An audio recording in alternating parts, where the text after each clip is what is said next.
Bienvenue dans Avec Vanda. Dans cet épisode, je reçois Anthony Nguyen, pâtissier passionné, reconverti du Covid et autodidacte acharné. Il a troqué les vitrines des grandes enseignes pour celles de ses propres créations feuilletées. On a parlé d'enfance mouvementée, de résilience, de management, de quête de sens, de transmission et de comment on ose tout recommencer à 36 ans, guidé par l'intuition, l'envie de faire bien et l'amour du bon. Un parcours aussi sincère qu'inspirant, rempli de doutes, de courage, d'humour et de viennoiserie. Bonne écoute. Salut Anto. Salut Vanda. Merci d'avoir accepté mon invitation dans le podcast. Avec plaisir. On se connaît depuis quelques mois maintenant officiellement, même si moi je te suivais depuis un moment. Tu fais partie des reconvertis du Covid et tu vis à présent de ta passion. Ouais.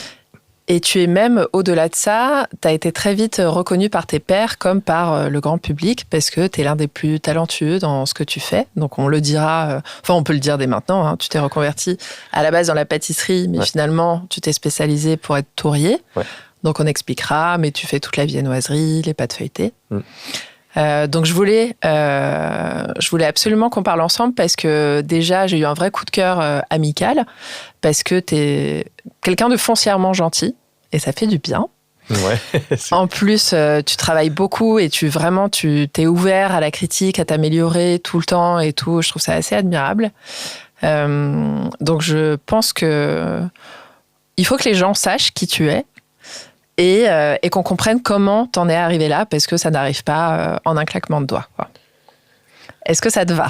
Ouais. Du coup, j'aime bien commencer par le tout début. Ouais. Essayer de comprendre d'où tu viens, qui tu es. Donc, on commence par les 0 à 10 ans, dans quel environnement t'as évolué, qui était le petit Anto, tout ça. Ok. Donc, on va commencer par... je suis né à Paris, de 2 parents vietnamiens qui sont issus du boat people. Donc, mon père et ma mère se sont rencontrés donc, à Paris dans un foyer où ils apprenaient le français, justement, à leur arrivée en France. Et ils se sont mariés très, très vite, je crois en 83. Ils avaient quel âge ? Alors, ma mère avait 20 ans. Ok. Et mon père, il devait avoir 4 ans de plus. Si je calcule par rapport à leur date de naissance. Et moi, je suis né en 84.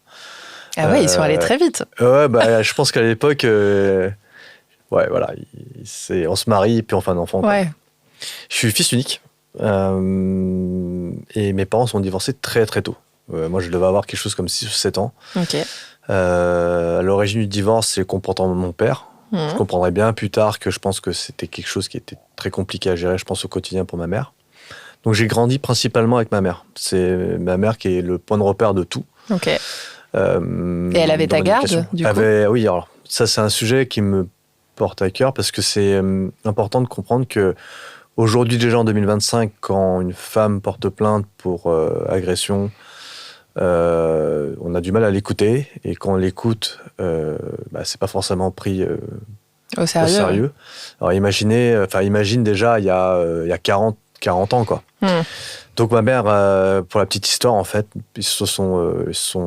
mon père l'a menacée avec un couteau. Et moi, j'étais sous la table du salon. On était en pyjama. Ma mère m'a pris dessous la table. Et on a fui l'appartement. Et c'est comme ça que ma mère, en fait, est partie du foyer avec moi. Donc, on a fait pendant 2 ans plein d'endroits, des sous-locs de chambres. Puis, on a fini par aller chez ma tante, chez les parents de ma tante, les beaux-parents de ma tante. Et j'ai changé pas mal d'écoles, en fait, quand j'étais petit. Et c'est là où, en fait, c'est incroyable, c'est que je m'en suis en fait aperçu beaucoup plus tard, c'est que ma mère a dû subir une enquête pour savoir si elle était apte à avoir la garde exclusive. Alors que c'était mon père qui était ultra menaçant, sauf qu'il demandait aussi la garde.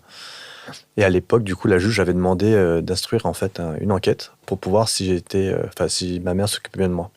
Quand même la tête, on marchait vraiment sur la tête. C'est clair. Est-ce que lui, il avait dit, ton père avait dit que c'était du kidnapping ou Je sais pas. Ça, c'est des détails. Moi, ce que je me souviens, c'est qu'on a dû... ma mère a dû démontrer qu'elle était capable de m'élever seule, quoi. Donc, dans cette histoire-là, ma mère a rencontré quand même quelqu'un qui m'a éduqué, du coup. C'était mon beau-père. C'était mon beau-père qui m'a éduqué de mes 7 à mes 17 ans. Ok. Donc, j'ai fait toute mon éducation avec lui. C'est lui qui m'a appris le sport, enfin, ce qu'était le sport. Il m'a appris, c'est bête, mais c'est lui qui m'a appris ce que c'était les vacances. Ah ouais? Ouais, parce que moi, je, comme mes 6-7 ans, je me rappelle pas forcément d'avoir fait des vacances avec mes parents. Et par contre, avec mon beau-père, on a fait du tennis. On est parti en vacances à La Rochelle pour la première fois. Donc voilà, c'est dans ce contexte-là que j'ai grandi. Et quand tu étais à l'école, tu étais un petit garçon du CP au CE2, j'ai changé peut-être au moins 5 ou 6 fois d'école. Donc, je me rappelle de toutes les écoles que j'ai faites, curieusement. Je me rappelle des maîtresses aussi qui m'ont... j'ai une mémoire un peu sélective, mais pour ce genre de choses. Et après, de CE2 à CM2, j'étais... Donc, quand ma mère a rencontré mon beau-père, ils ont voulu stabiliser un peu les choses, donc ils m'ont mis en fait dans une école catholique, en internat. Ouais. Et du coup, toute la semaine, j'étais à l'école, jour et nuit, et je rentrais à la maison le vendredi soir, je repartais. Ça t'a plu? Je crois que je me posais pas la question de savoir si ça me plaisait ou pas. Mais par contre, ce qui m'a marqué, c'est que même si c'était une école catholique, il y avait de toutes les confessions. Ce qui est assez curieux parce qu'on avait, dans ma classe, il y avait des musulmans, il y avait beaucoup de bouddhistes aussi. Et du coup, est-ce qu'ils devaient assister au catéchisme et tout ça? Non, du tout. Moi, je me rappelle, j'avais pas forcément ni l'envie, et puis même, je pense que j'étais pas intéressé, et ils me l'ont jamais imposé. Ouais, trop bien.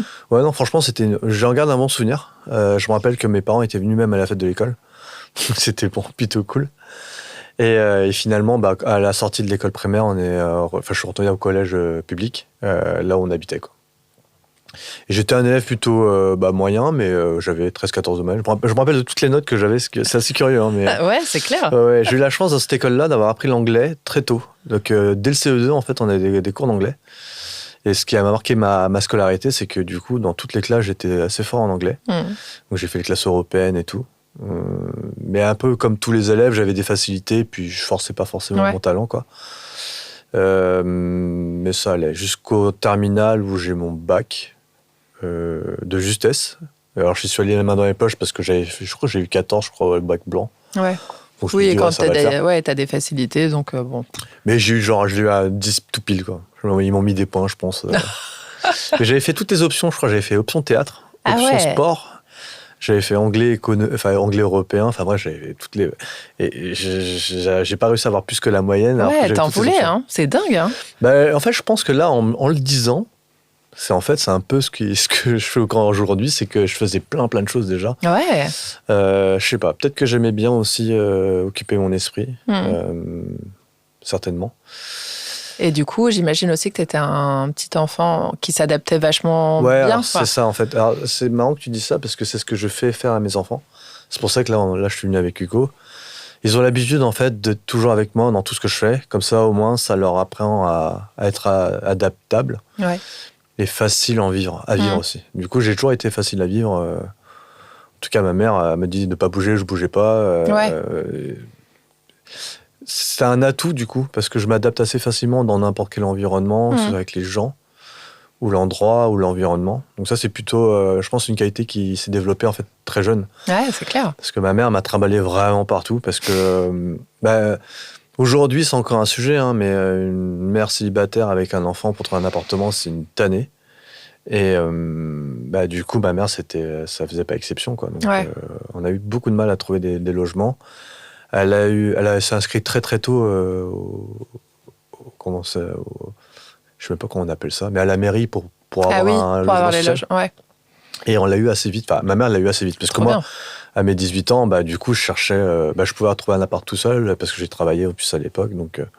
Tu travaillais en parallèle déjà de ton bac? À 18 non, pas... Alors, mon bac. Avant mon bac, j'avais postulé à Quick et je me suis fait faire caler. Ouais. Pourquoi? J'avais reçu... parce que j'avais reçu un courrier. En plus, c'était ultra officiel. Hein. La seule justification, c'était votre profil ne correspond pas. Et je me suis dit, mince, quand même... travailler au Quick, c'est quand même chaud, quoi. C'est clair, ça remet beaucoup de choses en question. Mais ça, c'est pas grave. Après, à la limite, ça m'a pas stoppé, quoi. Et ta mère, d'ailleurs, faisait quoi? Alors, ma mère, dans sa première quand elle est arrivée en France, elle était couturière. Ok. Et ensuite, elle était opératrice de saisie. Donc, à l'époque, ça existait encore. C'est-à-dire qu'elle recueillait des données, puis elle les retapait, en fait, pour pour un client. Ok. Je me rappelle, l'entreprise s'appelait PGSI. C'était dans le 16e rue de la Pompe, pour te dire. Ah ouais, non mais c'est dingue, t'as vraiment une bonne mémoire. C'était le métro Ranelagh. Ouais, parce que du coup, pareil, elle m'a emmené parfois au travail. Ouais. Et malheureusement, en fait, elle a dû arrêter à travailler assez vite parce que elle est tombée malade assez gravement. Pour une opération bénigne, en fait, ils ont découvert qu'elle avait le cancer à 48 ans, je crois. Ouais, donc au final, elle a arrêté de bosser pendant jusqu'à ce qu'elle parte. Et t'avais quel âge toi à ce moment-là ? Quand elle a su, j'avais 27 ans, je crois. Ah oui, ok. Donc là, on est beaucoup plus tard. Ouais. Okay. Mais par contre, si on revient un petit peu en arrière, juste avant mon bac, donc la personne, mon premier beau-père en fait, qui m'a donc éduqué et avec qui ma mère a fait sa vie, et lui est mort d'un cancer. Donc l'année de mon bac, toute l'année de mon bac, ma mère a fait des allers-retours entre le travail, la maison, l'hôpital, la maison, le travail. Donc elle m'a demandé de rester souvent à la maison, quoi. Donc c'est vrai qu'à 17 ans, c'est un peu compliqué parce qu'il y a des copains qui sortent et tout. C'est vrai que ça aurait été plus simple si elle avait le permis de conduire. Donc elle m'a toujours dit passe ton permis. Passe ton permis, même quand t'en as pas besoin. Donc elle me l'a payé à 17 ans justement pour qu'à 18 je l'ai et comme ça on était tranquille, quoi. Ok. Et donc mon beau-père est parti un 18 juillet. 4 jours après que 7 jours après quand j'ai eu les résultats du bac. Et en fait, j'avais un copain, sa mère travaillait à l'académie, et en fait, elle avait accès aux résultats un jour ou deux avant, qui m'avait dit, ok, tu l'as, elle n'a pas regardé ta note, mais tu sais que tu l'as, tu peux l'annoncer à ton beau-père. Et donc du coup, je l'ai dit à mon beau-père, il était content. Et c'était quelqu'un d'assez sévère, hein. C'était quelqu'un qui avait ses principes. Je me rappelle, il fallait que rien ne traîne, c'était un peu pénible, comme beaucoup, quoi. Et un jour, je sais pas pourquoi, j'avais appris à conduire, j'avais mes premières leçons de conduite. Et j'avais fait une bêtise, en fait. Je voulais juste redémarrer la voiture, qui était là depuis 1 an, et juste pour pour la faire tourner, quoi. Ouais. Et en fait, je savais pas, mais il avait laissé la première. Du coup, quand j'ai démarré, j'ai tapé le mur direct. Et je lui avais pas dit. Et en fait, je lui ai dit quand je lui avais annoncé que j'avais le bac. Et je m'attendais à ce qu'il m'engueule, quoi. Ouais. Et en fait, c'était la première fois que je le voyais vraiment me dire avec sagesse, t'inquiète pas, c'est pas grave. Et je pense que quand on est face à la maladie, il n'y a plus rien. On relativise, quoi. Ouais. C'était quelqu'un qui était, le bon vivant, c'est pas le bon mot, parce que bon vivant, il y a une connotation un petit peu genre je mange tout et n'importe quoi, je mange bien, je bois bien et tout. C'est quelqu'un qui faisait du sport beaucoup, qui profitait de la vie, qui était toujours au soleil et tout. Mais du coup, la maladie, ça lui a un peu coupé les jambes. Mais c'est lui qui a eu le plus d'impact dans ma vie, je pense. J'ai l'impression. Parce que par ses principes, par ses valeurs aussi. Et c'est vrai que j'ai gardé beaucoup de ça. Et ma mère, elle a eu plus le rôle de mère, quoi, qui était là pour me protéger et tout. Elle n'a jamais été vraiment... elle a toujours été compréhensive. C'est-à-dire que ma première année après le bac, j'avais arrêté au bout de 3 mois. J'avais fait un DUT informatique. Tu savais ce que tu voulais faire après le bac ? Non, du tout. Du tout. En fait, c'est ça. En fait, là, j'ai un enfant, il a 14 ans, il sait pas ce qu'il veut faire. Ouais, c'est pas un reproche, mais c'est vrai qu'on n'apprend pas assez bien aux enfants, en fait. C'est dur de savoir ce qu'on veut faire quand on est jeune. Non, mais c'est clair. Mais du coup, quand on leur demande de choisir entre un DUT, un BTS, la fac ou les classes de prépa, c'est assez compliqué. Donc j'avais fait comme tout le monde des salons d'étudiants, et puis je suis tombé sur une école, c'était l'UT de Montreuil. Et je tombais sur des étudiants qui faisaient donc la promo de la formation.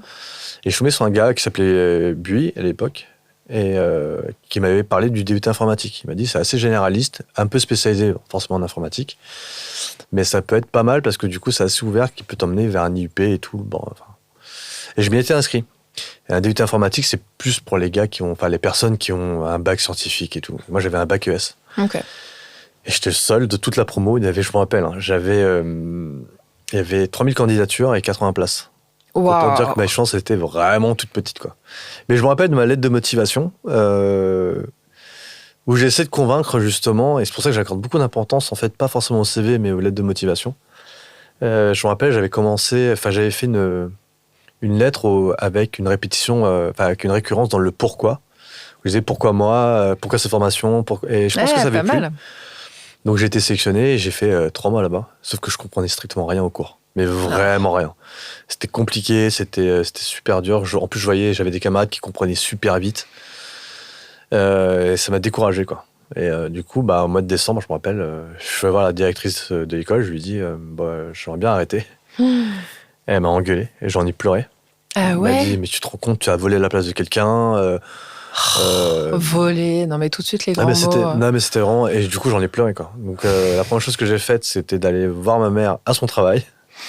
Oh. Et je m'étais excusé, je lui ai dit, écoute, je suis désolé maman, j'ai raté ma première année et du coup... je préfère te le dire. Mais faut pas qu'elle soit déçue. Ouais, mais c'était vachement courageux d'oser dire qu'en fait, ça me convient pas. Ouais, et puis je pouvais pas continuer, en fait. Et là, en te le disant, je pense que j'ai toujours appliqué ça dans ma vie, en fait. Quand ça me plaît pas, j'avance. T'as pas de peur, justement, d'arrêter le truc parce que t'as commencé on en parlera tout à l'heure, mais c'est vrai que j'ai toujours eu peur d'arrêter, mais j'ai toujours pris la décision jusqu'à présent la meilleure possible. Et ma mère m'avait dit, c'est pas grave, Anthony, tant que tu fais rien, tu peux recommencer autre chose si tu veux, quoi. Donc on est au mois de décembre d'une année scolaire, donc autant dire que c'est long. Et l'été précédent, en fait, j'avais travaillé chez Célio en job étudiant. Okay. Et moi, j'ai toujours... On en parlait tout à l'heure avec un copain, là, Christophe, lui, où il a du mal à trouver une vendeuse ou un vendeur. Et moi, je lui ai dit, moi, j'étais 4 ans vendeur pendant mes années d'études. C'est vrai que c'est pas un métier qui est ultra valorisé, mais j'ai toujours fait les choses à fond. C'est-à-dire qu'on me demandait de faire un truc, je le faisais bien, et puis si je trouvais quelque chose pour l'améliorer, je le faisais, quoi. Et j'avais fait 2 mois chez Célio à Rivoli. Et je me rappelle, le directeur m'avait dit, écoute, si jamais t'as besoin de quoi que ce soit, que t'as envie de revenir, tu viens, quoi. Et du coup, je sais pas, il devait être 13h quand j'ai vu ma mère. À 14h, j'étais au Célio de Rivoli. Ah ouais, action-réaction. Ouais. Et je suis parti voir Bruno, donc c'est le mec qui m'avait recruté. Et pour la petite anecdote, quand il m'avait recruté, j'avais pas encore 18 ans. Parce que en fait, je suis né en août. Donc, du coup, j'avais ma majorité que, en fait, 1 mois après le début du contrat. D'accord. Et on avait fait l'entretien, le mec, il m'avait dit, ouais, super et tout, je te rappelle. Mais genre, je te rappelle, et ça va être OK, quoi. Et donc, à l'époque, il n'y avait pas de portable, rien, et j'avais le message sur répondeur. J'étais trop content. Je le rappelle, je fais, par contre, j'ai oublié de vous dire quelque chose, mais je vais avoir que 18 ans que dans 1 mois. Mais on pouvait pas bosser à partir de 16 ans avec une décharge des parents, ouais. OK. Mais je sais plus si c'est 16 ou 17. Mais ça m'avait marqué cette chose-là, quoi. Et donc, du coup, je vais le voir, Bruno, et je lui dis, écoute, j'ai arrêté mes études pendant au moins 6 mois, est-ce que tu pourrais me prendre en vendeur? Il me dit, et je me rappelle de cette phrase, il me dit, je sais pas, carrément, si tu veux quoi? Je fais, comment ça, tu veux quoi? Je sais pas, tu veux un CDI, CDD, 35 heures, 20 heures. Donc, j'avais vraiment ce que je voulais, quoi. Ouais, grave. Donc, je lui dis, écoute, à 35 heures en CDI, si tu veux. Il dit, OK. Et donc, je recommence vendeur.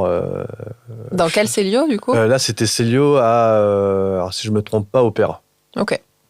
Ouais, je crois que c'est Opéra, je crois. Opéra ou Rivoli, je sais plus dans quel sens c'était, mais... Et là, je rencontre mon témoin de mariage là-bas. Et oui, il faisait, lui, son stage en DUT Tech Deco à l'époque, je crois. Et voilà, c'est comme ça que j'ai commencé, en fait, ma carrière dans le retail. Ouais. C'est que ça me plaisait. C'était cool, j'étais payé en plus. Donc je faisais quelque chose qui me plaisait et j'étais payé. Et de fil en aiguille, je fais bien mon travail. Et puis, Pardon. Est-ce qu'à ce moment-là, tu pensais à... Bon, la rentrée de septembre va arriver. Oui, bien sûr. Il faut que je réfléchisse. Okay. Non, mais après, je me suis dit, tiens, comme j'étais même pas mauvais en anglais, c'est pour ça que je te parlais de l'anglais tout à l'heure. Ouais.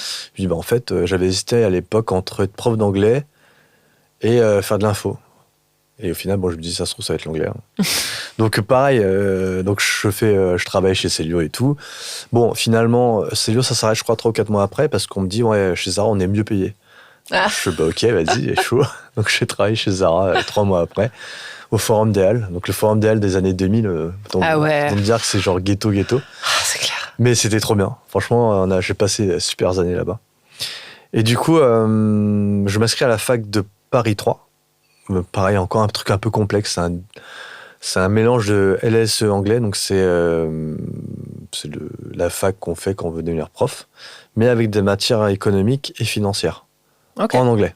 Ah ouais. Ouais, ça c'est trop cool. Pareil, c'est ultra pointu et j'arrive à me faire sélectionner, je sais pas par quel miracle. Et je sens que c'est cool. mais je sens que c'est pas pour moi en fait, encore une fois. Mince. Donc je finis l'année par contre. Okay. Je finis l'année, je passe plus de temps à être en terrasse de bar qu'à l'école.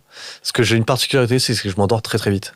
Dès que je m'assois et que je suis pas actif, je m'endors. Non, et c'est dingue ça. Ouais. Et je me rappelle, il y avait un cours qui commençait à 18h.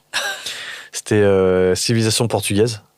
Et du coup, parce c'est fait, très spécifique. Parce qu'à l'époque, en fait, il y avait les unités de découverte en premier semestre. Et en fait, il fallait choisir un truc, quoi. Okay. Donc, j'avais pris il y avait soit russe, soit portugais, soit, je sais plus, c'était quoi, italien, je crois. Et comme j'avais déjà fait italien et que, bon, ça pouvait être cool de dire autre chose, j'avais pris portugais du Brésil. Donc, on avait des heures de portugais du Brésil. Et on avait, du coup, 2 heures ou 1 heure de civilisation portugaise. Okay. Donc, j'assiste à ce cours, je m'endors et je me réveille genre 3 heures après. Et donc, il devait être genre 20h ou 21h. Et tous mes potes m'ont laissé dans la classe en train de dormir et la prof aussi. Mais non. Et ça arrivait trop de fois, quoi. Franchement, ça m'est arrivé même j'en ai parlé hier à mon fils. Dans le RR, je m'endors et j'arrive au dépôt, quoi, parce que... Putain, mais c'est trop dangereux. En plus, tu peux te faire dépouiller pendant que tu dors. Ouais, non, mais peut-être que c'est arrivé, hein, mais en tout cas... Mais voilà, donc la deuxième année de fac, pareil, c'était compliqué, quoi. Et en fait, je comprends vite que j'ai besoin d'argent aussi, parce qu'il y a ma mère à aider, faut que je paye mon loyer, parce que du coup, j'ai trouvé un appart et tout. Et j'étais plutôt bien payé chez Zara. Et donc, arrivé à la fin de la deuxième année, je me dis, bon, vas-y, je fais encore une troisième première année, pour être sûr et certain que c'est pas pour moi la fac. Et du coup, j'ai fait... mais au moins, t'essayes. Ah ouais, j'ai essayé. Hein. J'ai fait, donc, je sais plus comment ça s'appelle. J'ai pas l'intitulé en tête, mais c'est une fac d'éco, quoi. Okay. Éco-gestion. Là, pour le coup, c'était à Sceaux. Okay. Parce que pareil, c'est assez... en fait, la moitié des cours étaient par correspondance. Ah ouais? Et peut-être que ça m'allait mieux. Et j'avais aussi donc, des cours en présentiel. Je crois peut-être une dizaine d'heures, je crois. Bon, là, j'ai fait 2 mois, je me dis, bon, je vais arrêter. Et donc là, j'en suis à ma 3e année où je suis chez Zara. Ok. Ça se passe super bien chez Zara et... il y a un directeur, j'ai connu plein de directeurs. Les 3 étaient super dans des domaines différents. Mais le 3e, lui, il sent qu'il y a quelque chose qui peut se faire en fait avec moi. Donc il me responsabilise sur tout le magasin. C'est-à-dire que il me dit tiens, vas-y, occupe-toi des caisses. Donc j'ai été responsable de caisse. Il m'a responsabilisé sur les réserves. Donc j'ai fait toute la réserve. Il m'a responsabilisé un petit peu sur les accessoires. Et petit à petit, en fait, il distillait en fait plein de choses. C'est génial, c'est un mentor, quoi. Ouais, complètement. Du coup, j'ai fait vraiment tous les postes. Et je rentre dans un programme à l'époque qui s'appelait le programme des potentiels. C'était en fait d'aller chercher dans les viviers existants des gens qui seraient capables d'évoluer au sein de la société pour devenir des futurs directeurs ou directrices de magasins. Et plus, s'il faut, quoi. Ah, canon. Et du coup... c'est Zara qui organise ça. C'est Zara qui organise ça. Et en fait, c'est la vraie force de cette entreprise, c'est qu'ils n'ont pas besoin d'aller chercher ailleurs pour des postes à responsabilité. C'est qu'en fait, il y a des talents qui sont déjà présents, il faut juste les former. Et du coup, j'ai cette chance-là. Donc, il faut savoir qu'à ce moment-là, j'ai genre 21 ans, et on me met dans ce programme-là. Et, donc, pareil, il y a un problème de légitimité, parce que je parlais à des gens, quand je faisais des briefs, qui avaient 10 ans de plus. Ah, ouais. Et du coup, ces gens-là, ils disaient, mais attends, mais c'est qui le petit jeune là? Enfin, même si on se connaissait parce qu'on était vendeurs ensemble. Ouais. Donc j'en ai pleuré aussi, hein, parce que je m'en suis pris plein la tête, parce que ouais, t'es qui toi et tout, alors que je leur disais des choses simples. C'est un exemple. Hein. Quand les clients essayaient les vêtements, ils les mettaient sur la table, et moi je leur disais, mais si vous passez devant, vous les récupérez et puis vous les mettez en rayon, ça allait tout aussi vite, quoi. Et il n'y a pas besoin que tout s'accumule. Ouais, t'es qui c'est pas grave. C'était sur la défensive, quoi. Tout le temps. Parce qu'en fait, ils savaient très bien qu'un jeune allait leur montrer un peu comment ça fonctionnait et ils n'étaient pas trop d'accord. Et en fait, j'ai compris un truc à ce moment-là. C'est ce que m'a dit mon directeur de l'époque, qui s'appelait Saïd. Et il m'a dit, Anthony, c'est simple, ça sera jamais facile. Donc, tu as 2 solutions. Soit tu abandonnes et auquel cas, ce serait dommage. Soit tu te dis, ok, tu continues dans ce sens-là. Tu verras que ce sera toujours dur et tu devras toujours prouver que ça peut fonctionner comme toi tu le souhaites, mais il faudra toujours aller dans ce sens-là, quoi. Et en fait, j'ai compris une chose, c'est que je suis passé par un autre type de management, c'est le management participatif. Donc du coup, j'étais toujours le premier arrivé sur le lieu de travail et j'étais toujours le dernier à partir. Okay. quand on faisait une livraison, je leur montrais comment moi je faisais. Donc, je montrais que j'étais capable de faire... Alors, c'était peut-être pas forcément la meilleure méthode à l'époque, mais je me disais que c'était le seul moyen pour prouver ma légitimité. C'est qu'en fait, je devais être le meilleur dans tout ce qu'ils faisaient pour me dire que, OK, si tu peux faire mieux, tu peux prendre ma place. Ah ouais, mais tu te mettais la barre super haute, quoi. Ouais, non, c'est super haut. Et du coup, en fait, comme j'étais toujours le premier et que j'étais toujours le dernier à partir et que j'étais toujours le plus rapide dans tout ce que je faisais, il n'y avait plus de problème de légitimité, en fait. Et en fait, en très peu de temps, les gens se sont dit, OK, Anthony, en fait, Anthony mérite sa place, en fait. Et du coup, j'ai mes premiers postes en tant qu'adjoint à Saint-Quentin-en-Yvelines, qu'on m'a envoyé là-bas. Je suis resté peut-être 6 mois. Et pareil, j'ai vécu une expérience qui aujourd'hui c'est quelque chose, c'est comme une alarme en fait. Ouais, parce qu'en fait, il y avait une vendeuse à l'époque qui m'a dit, ouais, Anthony, tu serais pas un peu raciste sur les bords et tout, ou fasciste, je sais pas quoi. Ah ouais. Tu me connais un petit peu, mais moi, je défends ces valeurs-là, quoi. Et du coup, elle me dit, oui, je me rappelle encore de tous les noms, hein, on parle de quelque chose de 2006. Elle s'appelait Myriam, et elle disait, ouais, t'as la vendeuse qui s'appelle Koudjedine, c'était une Renoir, ouais, tu lui donnes jamais d'heures sup, sauf qu'elle était enceinte, donc elle en voulait pas, et puis de toute manière, j'allais pas lui donner des heures en plus. Et puis il y avait Jess, qui était donc un entrepreneur qui était en moi aussi, donc, mais qui voulait juste avoir ces heures-là. Mais elle parlait au nom des gens, mais qui n'avait même pas demandé. Non, parce qu'elle-même, elle qui était tout le temps en retard, qui faisait jamais son travail correctement, elle avait pas non plus d'heures sup. Et moi, je me suis justifié. Et elle continuait, entre guillemets, à me chercher, quoi. Et là, je lui dis quelque chose, et on est dans une salle de pause, hein, et je lui dis, écoute, sors de là, sinon je te défoncer, quoi. Ah ouais. Donc là, j'avais 21, 22 ans. Donc elle est sortie, puis moi, j'ai tapé dans le mur. Sauf que je suis tombé sur un mur, tu sais, les trucs en liège où on met les affichages obligatoires. J'ai tapé dans ça en pensant que c'était mou, et en fait, c'était pas mou du tout, c'était un mur en béton derrière. Et tu t'es pété la main. Et en fait, je me suis cassé en fait tous les métacarpes de la main. Et du coup, je suis parti aux urgences, et le monsieur il m'a dit, regardez, vous avez quoi? Ok, d'accord, c'est la fracture du con. Je vais attendre un petit peu parce que c'est pas très urgent. La fracture du con? Ouais, non, c'est ça, parce qu'en fait, c'est comme j'ai mal tapé, j'ai tapé avec les 2 métacarpes extérieurs. Ça s'est cassé. J'aurais tapé là, ça aurait peut-être pas cassé, mais donc ça m'a fait beaucoup méditer sur justement le management et c'est plein de choses là pour éviter de s'énerver sur des choses comme ça. En fait. Et tu t'énervais déjà? T'avais des accès de colère dans ta vie? Non. Tout c'est la seule fois? Ouais, alors oui, un peu comme tout le monde, quoi. Je suis pas sanguin, mais sur des sujets qui me portent à cœur, je peux vite être très, très entier, on va dire. Ouais. Mais là, sur ce sujet-là, ça m'a vraiment mis à bout, quoi. Ça t'a blessé parce que c'est à l'opposé de qui du tu coup, es. moi, j'étais en période d'essai sur mon nouveau poste en tant que directeur adjoint.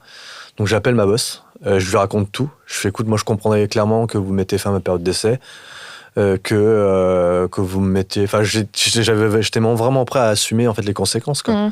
Parce que je savais la portée des choses. Ouais. Donc, je lui dis, écoute, je suis désolé si je te déçois. Et puis, bon, voilà, si vous me licenciez, vous pouvez. Enfin, là, pour le coup, il n'y a rien à... Là, il y a la preuve comme quoi je me suis cassé la main, je peux même pas nier, quoi. Et je me rappelle qu'elle m'avait dit, Anthony, on a confiance en toi. Donc t'inquiète pas, on sera là et on sera là pour t'accompagner. Et à l'époque, j'allais en voiture, donc du coup, je pouvais plus aller en voiture, j'allais en transport en commun. J'ai connu 2 mois où je faisais vraiment tout. Enfin, c'était long, et en plus, c'était pendant l'été où il y avait la Coupe du Monde de foot. Donc j'ai raté un paquet de matchs parce que du coup. Celle de 98? Non, celle de 2006. Ah oui. Non, 98, j'étais encore au collège. Oui, non, c'est vrai. Et du coup, cette histoire-là m'a vachement fait grandir, quoi. Et comme j'étais performant dans ce que je faisais, même avec un bras cassé, donc du coup, je travaillais vraiment le management, je suis vite revenu à Paris. Et j'étais revenu là où j'étais vendeur en tant que directeur adjoint. Et donc là, les gens, ils se disent, ah ouais, on a Anto et tout, c'est trop cool. Et c'est là que j'ai vite compris que j'étais aussi un modèle pour les gens. Parce que du coup, ils se disent, mais le gars, il a 20 ans, enfin 21, 22 ans, il revient directeur cadre d'un des plus gros magasins français. Et du coup, les gens, en fait, voulaient rentrer dans cette formation-là pour devenir ce que moi j'étais, quoi. Et je me suis pas arrêté là. Après, j'étais passé directeur commercial France pour l'une des marques de Inditex. Et du coup, j'ai rencontré plein de gens qui me disaient, Anthony, putain, on veut trop devenir comme toi, quoi. Oh. Du coup, ils étaient vendeurs, ils étaient ensuite assistants. Et là, aujourd'hui, il y en a plein qui sont des... Ils ont des noms... genre super directeur. Mais c'est complètement... Mais je suis plus du tout l'actualité Zara parce que ça fait longtemps que je suis parti. Mais Ils ont créé des postes. Et tout ça, c'est grâce à... Tu les as inspirés, en fait. Tu as insufflé un peu... Il y a un gars qui s'appelle Patrick, JP. Il travaillait chez McDo. Et le mec, c'était un bourrin. Il faisait genre 1m90, super balèze et tout. Il y avait zéro délicatesse. Et on se demandait si vraiment, en plus, il avait un cerveau, quoi. Pauvre. Mais je l'ai pris en entretien au bout des 15 jours après son embauche. Où je lui ai dit, écoute, là, ça va pas du tout. Enfin, tu sais pas t'exprimer. Là, il y a rien qui va, quoi. Il me dit, ok, non, laisse-moi une semaine et je vais apprendre vite. Et c'est lui le super directeur aujourd'hui, quoi. Oh. Donc il gagne trop de thunes. Il est très bon dans ce qu'il fait. Enfin, j'ai plus trop de nouvelles, mais je sais qu'il se porte bien, quoi. Donc tu les as mentorés un peu tous, en fait. Ouais, j'en ai mentoré pas mal et du coup, de façon indirecte ou directe, hein, mais c'est vrai que du coup, j'étais très vite j'étais le plus jeune directeur de France chez Zara. Wow. Et je m'entendais bien aussi avec l'équipe espagnole et tout. Mais après, dans ce milieu-là, c'est assez compliqué parce que vous pouvez être très vite une star. Et il peut y avoir la visite d'un big boss international qui lui dit tiens, ça va pas, et on se fait descendre le lendemain, quoi. Ouais. Donc j'ai été mis au placard aussi parce que j'ai tout connu là-bas. J'ai été mis au placard. Ouais, j'étais directeur sur les Champs-Élysées, donc c'est un magasin vitrine, quoi. Ouais, on appelle ça les flagships. Et moi, j'étais là-bas pour faire du fric. Pour moi, je faisais, pour donner une idée, moi, je vendais que des pulls noirs. J'en mettais un paquet parce que ça marchait bien.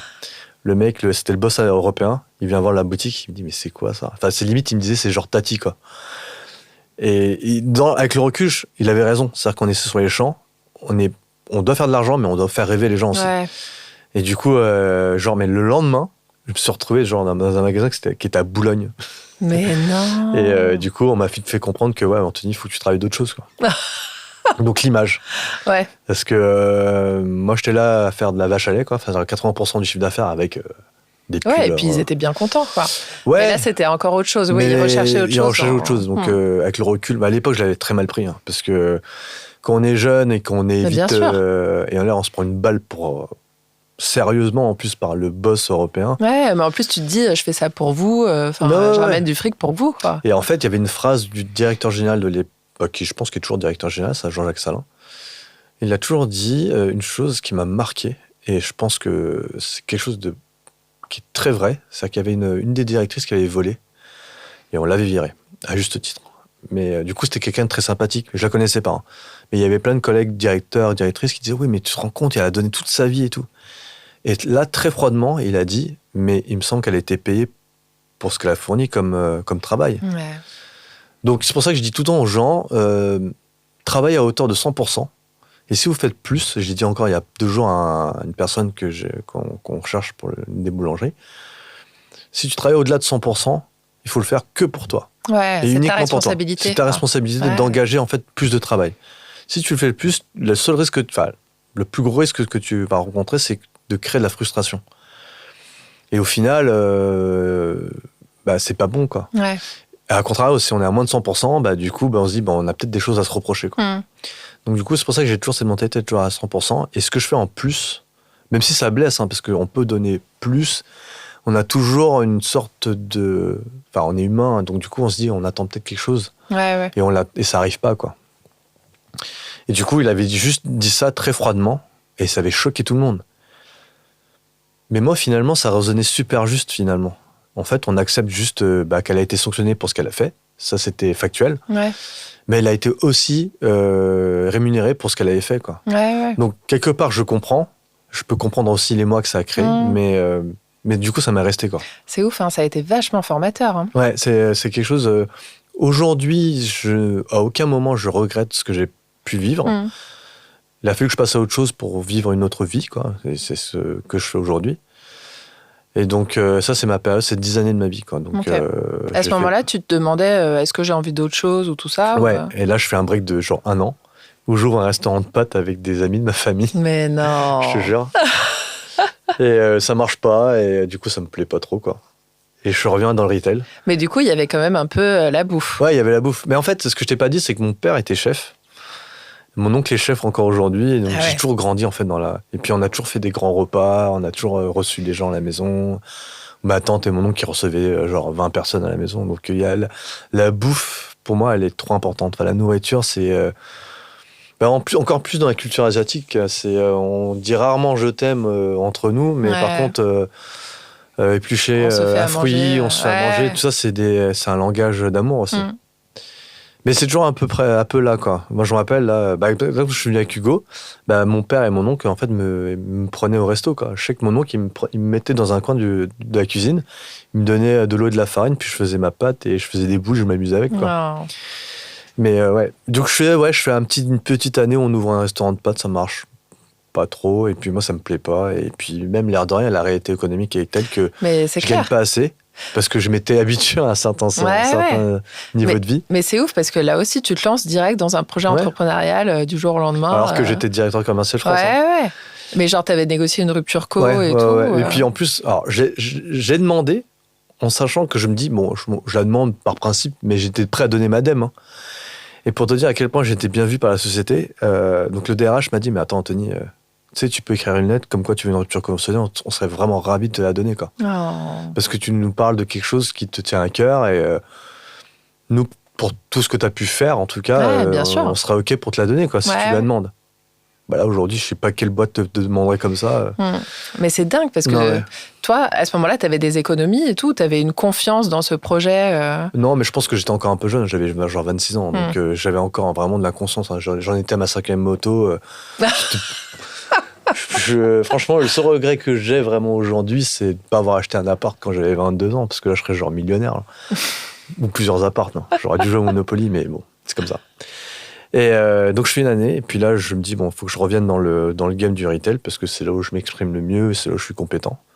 Mais je m'aperçois qu'en fait, j'étais dans une bulle, en fait, avec Zara, enfin, avec Inditex, où on était extrêmement bien payé, et je pense trop bien payé par rapport aux compétences qu'on était capable de donner. Donc j'étais confronté, entre guillemets, à des entretiens où on me disait, ouais, mais attendez, vous demandez trop, ou vous êtes trop compétent. Puis je me dis, mais je peux pas être trop compétent, genre, c'est pas possible. Ouais.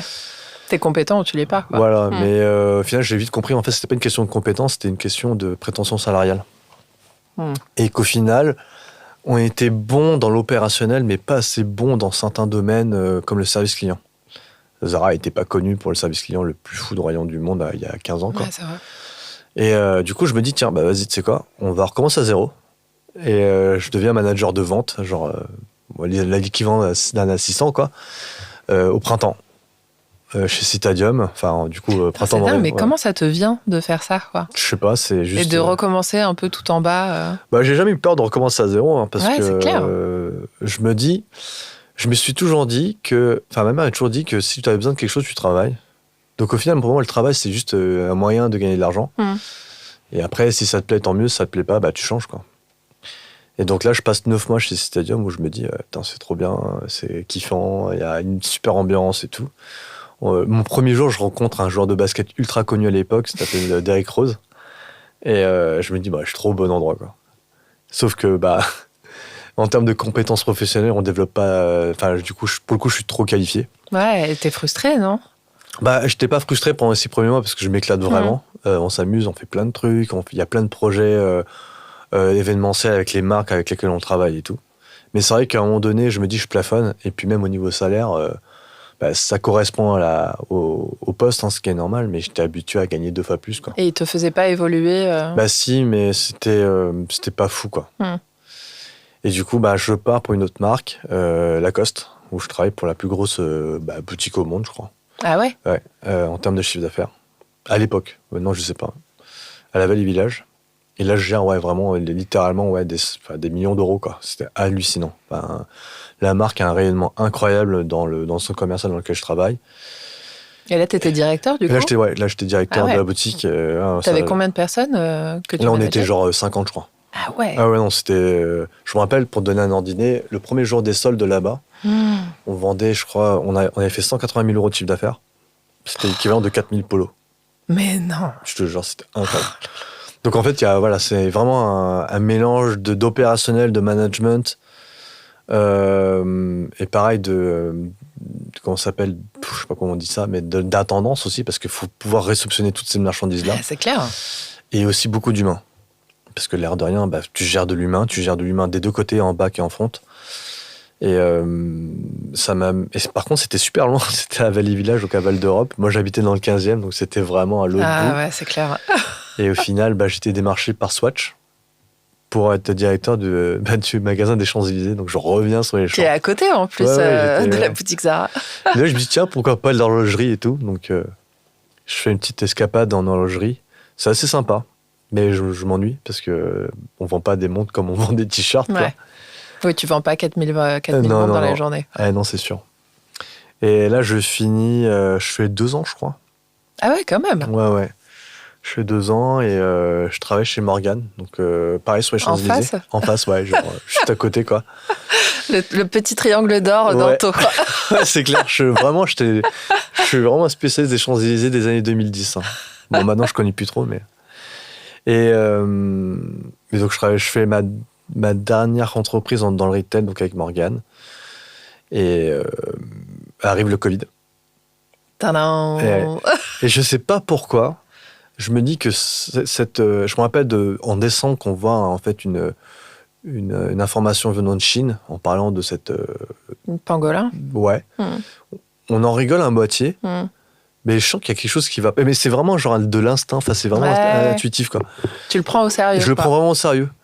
Et je me rappelle qu'en mars, du coup, quand le Premier ministre annonce le confinement, je sens que c'est un tournant. Je sens que je me dis, on va être longtemps confiné. Je sais pas pourquoi je me dis ça.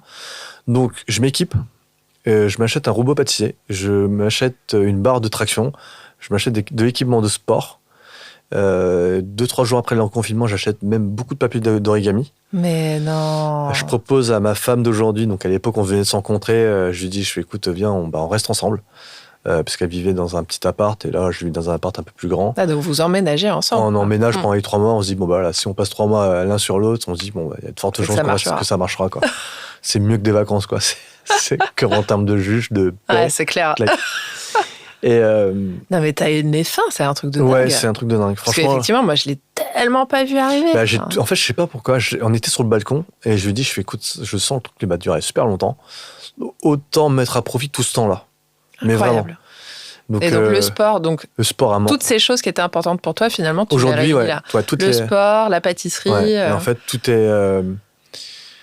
tout se joue là, en fait, à ce moment-là, quoi. Et il y a plein de choses qui rentrent. En termes de sport, j'avais fait ma première course officielle quasiment juste avant le confinement. Je continue tout ce qui est gainage, renfo, je fais de la muscu. J'ai jamais été aussi fit de ma vie pendant le confinement. Je me rappelle, on avait fait le challenge. C'est un challenge complètement con. Hein. La planche, là ? Non, on avait fait 1000 pompes en 1 heure. Ah là là. Ah, mais quelle horreur. Ouais. Et tu t'arrivais à faire ça ? Alors moi, j'en ai fait 800, mais j'ai des potes qui ont réussi à faire les 1000. Oh là là. Mais est-ce que tu postais ton corps sur les réseaux sociaux ? Ouais, j'avais créé une page Insta privée où effectivement, j'étais torse nu, j'étais genre... c'est clair. J'étais ultra dessiné et tout. Bon, maintenant j'en rêve un peu plus, tu vois, mais... Mais du coup, t'étais vachement discipliné. Après, il y a ce challenge avec les potes et tout. Ouais, on faisait vraiment 2 heures de sport par jour, quoi. Ouais. Le confinement, c'était trop bien. En plus, l'appart était grand. Et je pense que la nature nous l'avait bien rendu parce que je savais que... Je sais pas pourquoi j'avais l'intime conviction que tout le printemps, enfin le mars, avril, mai, qu'il allait faire super beau parce que justement, il n'y aurait pas d'activité humaine extérieure. Ouais. Et c'est ce qui s'est passé. Il a fait super beau. Et en fait, l'appart est super éclairé. Donc, du coup, on faisait du sport, il faisait beau. Et j'en ai profité pour faire de la pâtisserie. Donc, j'avais fait, et donc, comment c'est arrivé l'idée d'acheter un robot pâtissier ? En fait, j'en avais pas. Et je savais que j'en allais avoir besoin. Je sais pas pourquoi. Et donc, j'ai acheté chez Amazon. Et en fait, je sais pas si tu te rappelles, mais Amazon avait arrêté toutes les livraisons. Ouais. Je crois, genre le 28 ou 29 mars. Et moi, j'avais commandé le 15. Et j'étais vraiment trop content de l'avoir, quoi.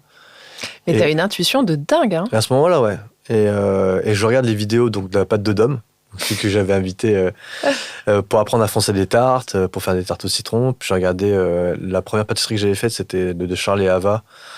Pareil, c'est devenu des influenceurs. Oui, ils font des formations en ligne aussi. Ils font des formations en ligne, des ateliers et tout. Et j'avais fait la tarte pomme de Cédric Grelet, la fleur et tout.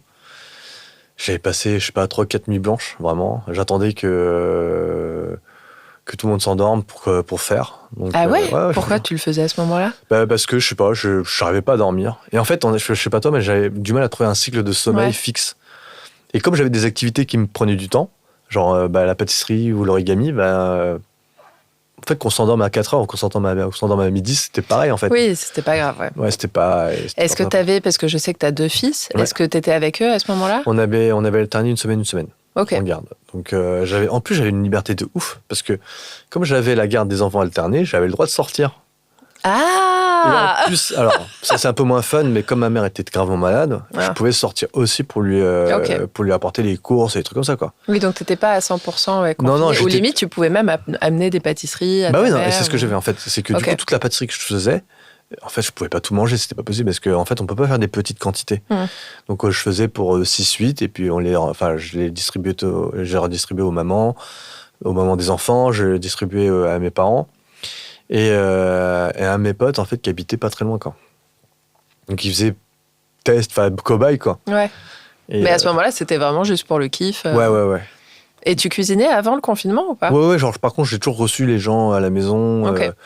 Je cuisinais bien. Enfin, je cuisinais beaucoup, quoi. Donc, Et pâtisserie aussi? Non, c'était vraiment plus salé. Ok. T'attendais limite d'avoir un robot pour t'attaquer à la pâtisserie? Ouais, voilà. Et je sais pas pourquoi, la pâtisserie m'est venue et donc, arrive la fin du confinement, on reprend le travail. Et là, je suis sous choc de l'attitude des gens, en fait, quand au retour du travail. Moi, j'avais juste une hâte, c'était de parler aux gens, être sympa, quoi. Ouais. Et j'avais une cliente, je l'ai en tête, je ne me rappelle plus de sa tête, mais son attitude était exécrable. En fait, elle voulait retourner un produit, je sais pas, un t-shirt, un pantalon, je sais pas. Elle m'exigeait un remboursement. Je me suis dit, mais évidemment, je vais vous rembourser. On était bloqué 3 mois, évidemment, quand vous remboursez. Sauf qu'elle avait payé par chèque. Et quand on paye par chèque, dans certaines entreprises, en fait, on demande un RIB, et ce serait uniquement fait par virement. Et là, elle me dit, mais non, c'est inadmissible et tout. J'aurais parlé au directeur. Vous l'avez devant vous. Ouais, alors, elle m'a tenu la jambe pendant une demi-heure. Je sais plus comment je finis le truc, bref. Et je me dis, mais c'est pas possible d'être comme ça au bout de 3 mois alors que t'as parlé à la personne, quoi. C'est clair.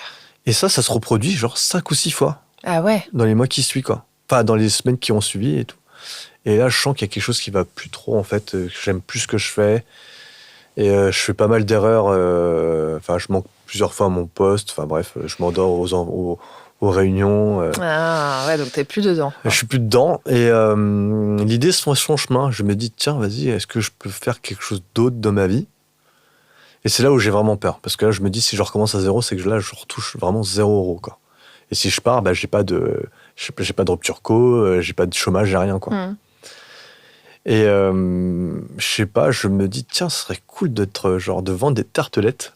Genre sur des chariots, quoi. Ouais. Comme les crêpes. Et faire. Parce qu'en fait, je sais que ce qui coûte le plus cher, en final, c'est d'avoir un local et tout le bordel qui va derrière. Ouais, c'est donc clair. Je me dis, local et personnel. Voilà. Et en fait, là, je me dis, je me déplace moi avec mes tartes et puis je les vends comme ça. Genre, c'était trop facile, quoi.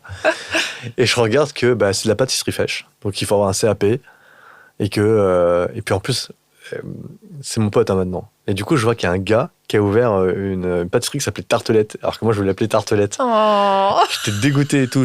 Oh là là et tout. Et je vois. En fait, c'est pas. Il n'y a pas que lui. C'est sa femme aujourd'hui. En fait, c'est les cofondateurs. Et je vois ça et je fais, dommage. Bon, mais c'est trop marrant parce que quand tu commences à être entrepreneur et que tu as un nom, tu te dis ça y est et tout. Et tu as l'impression que c'est la fin du monde si en fait tu peux pas prendre ce nom. Et je m'arrête pas là, je me dis c'est pas grave, bon, on va faire les choses par étapes. Donc il faut que je fasse mon CAP et après je verrai. Okay. Donc je fais plein de dégustations avec des potes, je ramène mes tarts, je refais tout ce que je fais et tout. Et le CAP, tu le passes en parallèle du taf? Ouais. Donc je m'inscris en septembre. Non, le vrai déclic, c'est tout bête. Hein. Je décroche le téléphone parce qu'il y a quelqu'un qui m'appelle et c'est les personnes du CPF. Oui, bonjour, je m'appelle Laetitia. Mais oui, qui n'ont pas arrêté de nous appeler.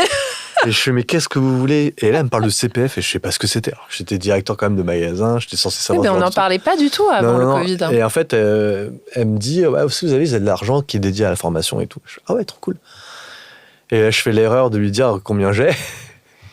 Et au final, en fait, il faut jamais dire combien on a sur son compte parce que du coup, il rectifie le prix de la formation. Mais non. Ah ouais, une formation va coûter 1 000 € et si vous avez 1 500 € sur votre truc, il va dire votre formation coûte 1 500 €. Ou c'est ça, c'est si tu passes par eux, parce que moi j'ai trouvé des formations mais en ligne. Du coup, en fait, moi je suis parti autre part, quoi. J'ai pris une formation en ligne un peu lambda, juste pour avoir 2-3 fascicules et puis avoir surtout les conventions de stage. Et donc, effectivement, en octobre, je fais un jogging et je me dis, il faut que je trouve une boulangerie qui veut bien m'accepter. Donc, à ce moment-là, donc on est en 2020, fin 2020, j'ai 36 ans. Et je me dis, mais j'ai aucune chance, quoi. Donc, je mise tout sur mon attitude et puis mon savoir-être, en fait. Bah, comme à l'époque, la lettre de motive ou les choses comme ça. Et je vais dans le 15e parce que je sais que c'est là où il y a le plus de boulangeries. Donc, je mise Enfin, pour moi. Je sais pas si c'est vérifié, mais comme c'est très résidentiel, enfin, la preuve en est, là où je suis bossé, sur la rue de la Convention, sur 400 mètres, il y a genre 5 boulangeries, quoi. Ouais. Ben, je me dis statistiquement, si j'en fais, j'en fais 50, il y en a bien au moins une qui va me prendre, quoi. Donc j'en fais 4, et je suis pris au bout de la 4e. Oh. Et je tombe sur un monsieur qui s'appelle Joël, qui est devenu mon ami, du coup, aujourd'hui, et qui me regarde de la tête aux pieds, et qui me regarde ensuite, qui me dit, oui, alors qu'est-ce que tu veux? Et j'ai dit, écoutez, moi, je veux juste apprendre un métier. Je suis un CAP pâtissier, et puis je cherche juste une entreprise qui veut bien m'accueillir, genre 14 semaines. Je sais pas si tu te rends compte, 14 semaines de stage. À passer, là, on est en octobre, et je devais les faire avant le 6 janvier. Donc, en gros, il fallait qu'ils me prennent la semaine d'après, et que je fasse mes 14 semaines de stage, quoi. Il me dit, ok, il m'avait pas l'air très commode à l'époque. Il me prend mon numéro de téléphone, il me dit, je vous rappelle si on a besoin. Je suis bon, ok. Je continue ma course à pied, puis je fais toutes les boulangeries et tout. Et il me rappelle, genre 20 minutes après, il me dit, bon, c'est ok. Et je fais, c'est ok quoi? Il fait, je vais parler avec le chef pâtissier, tu peux commencer la semaine prochaine. Oh. Et je fais, c'est quoi ce truc de ouf, c'est trop bien. Et tu sais pourquoi il t'a pris à ce moment-là? C'est un coup de chat. Hein. Ah ouais? Ouais, parce qu'en fait, le chef pâtissier à l'époque, il lui avait dit genre 15 minutes avant, je serais super chaud pour prendre un stagiaire comme ça pour faire les fêtes de fin d'année et les galettes. Mais non, la synchronicité. Ouais, alors, je l'assimile pas forcément à ça, mais effectivement, ça l'est. Et en fait, il me l'a raconté. Hein. Il m'a dit, moi, je m'en foutais. Et puis, en fait, j'ai parlé à Pierre, qui est donc le chef pâtissier. Et en fait, c'est comme ça que j'ai été pris, quoi. Bon, je me suis pris une grosse claque pendant deux mois, tu vois. Mais... Ouais, c'est la pire période, quoi. Ouais. Non, moi, c'est cool. formateur. Quoi. Non, ouais. Puis là, je fais 2 mois où c'est dur, parce que je commence à 4h du mat. Je finis à 11h. Et puis, moi, je commence à midi à l'autre travail. Enfin, mon travail, quoi, du coup. Ah oui, le stage, tu le faisais en parallèle de ton taf. Ouais, je faisais des journées de quasiment 20 heures, quoi. Et t'arrives à supporter et à dormir que 4 heures par j'avais jour? pas trop chaud, en fait. En fait, là, tu me demandes de dormir 10 heures, je dors 10 heures sans problème. Mais si du jour au lendemain, tu me dis, Anthony, tu dois bosser... En fait, je me cale par rapport à ce que je dois faire. En fait, aujourd'hui, je suis capable de le faire, mais je me conditionne c'est ma capacité à m'adapter, en fait. Ouais, c'est incroyable. Donc, je me pose pas trop la question de savoir si je suis capable ou pas. C'est que je me dis, de merde, j'ai pas le choix, donc j'y vais. C'est comme ça, quoi. Et ça n'a pas d'impact quand tu dors pas. Ça t'arrive de pas dormir assez? Si, c'est un impact parce que j'ai un moment donné où j'ai vraiment poussé trop fort. Je commençais à 21h, je finissais le lendemain à 14h. Donc en fait, j'étais vraiment, en plus je travaillais de nuit du coup. Donc là, j'étais exécrable. Là, j'étais pire que. Ok, bon, t'es pas un surhomme. Non, surtout pas. Je suis vraiment très humain. Ok. Mais non, c'était super dur. Donc là, l'expérience de nuit, je le ferai plus parce que je sais que c'est pas quelque chose qui me correspond. Mais c'était très formateur à l'époque. Je te dirai pourquoi après. Mais ouais, donc du coup, je passe mon CAP dans ces conditions-là. Donc je fais 14 semaines de stage dans cette entreprise. Le chef pâtissier part. J'apprends plein de choses de lui, la rigueur, le nettoyage, le ménage, plein de choses.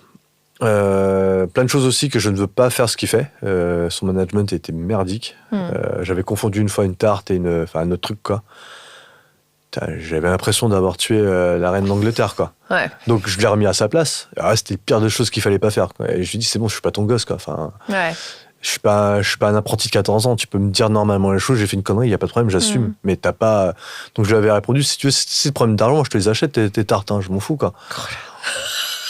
Bon, t'étais un peu insolent quand même. Hein. J'étais pas insolent, mais c'est lui qui me parlait mal. Donc moi je lui répondais comme il me parlait, quoi. Ouais. J'étais pas son larbin, quoi. Enfin, j'étais tout oui pour comprendre tout ce qu'il me disait, mais j'étais pas non plus un enfant de 14 ans et on ne devrait même pas parler comme ça à un enfant de 14 ans. T'étais pas une merde, quoi. Voilà. Et finalement, il est parti. Et même, j'avais vu des scènes incroyables parce qu'il a formé donc le pâtissier qui est aujourd'hui le chef pâtissier de là où il bossait. Il lui parlait vraiment comme une merde, quoi. Enfin, c'était abusé, quoi. Mais bon, c'est comme ça. En fait, je pense que c'est un temps qui existe encore, en fait. Hein. C'est un vrai sujet. Hein. Ouais, et même le management en soi, pour moi, c'est un boulot à part entière qu'on ne nous apprend pas. Quoi. Enfin... En fait, tout ce qui est métier technique, c'est des très bons techniciens. Mais oui. Mais le management, c'est un métier à part. Mais c'est clair. Moi, je sais que... moi, c'était mon métier. Donc, du coup, je savais dissocier les deux. Tu avais déjà ces compétences-là? J'ai managé des gens, j'ai managé des unités avec 200 personnes. Ouais. Mais en même temps, j'étais revenu dans ce genre de métier pour éviter de manager des gens. Parce que justement, ça prend une énergie folle de manager des gens. Parce que j'ai mal aux cheveux, je peux pas venir. Ou j'ai mal à la dent, je peux pas venir. Ou elle m'a craché dessus. Véridique, hein, je sais pas ce que je dois faire. Donc, mon quotidien, c'est quand même dur à gérer. Et puis, prendre des décisions qui sont dures aussi. C'est aussi ça, prendre des décisions, quoi. Et donc, à l'issue de ces 14 semaines, je peux passer encore d'autres stages parce que je peux avoir autant de conventions de stage que je veux. Et dans le même temps, je me fais licencier. Mais non. Si, ouais, genre au bout de 3 mois, en fait, ils sentent bien que je suis pas dedans et tout.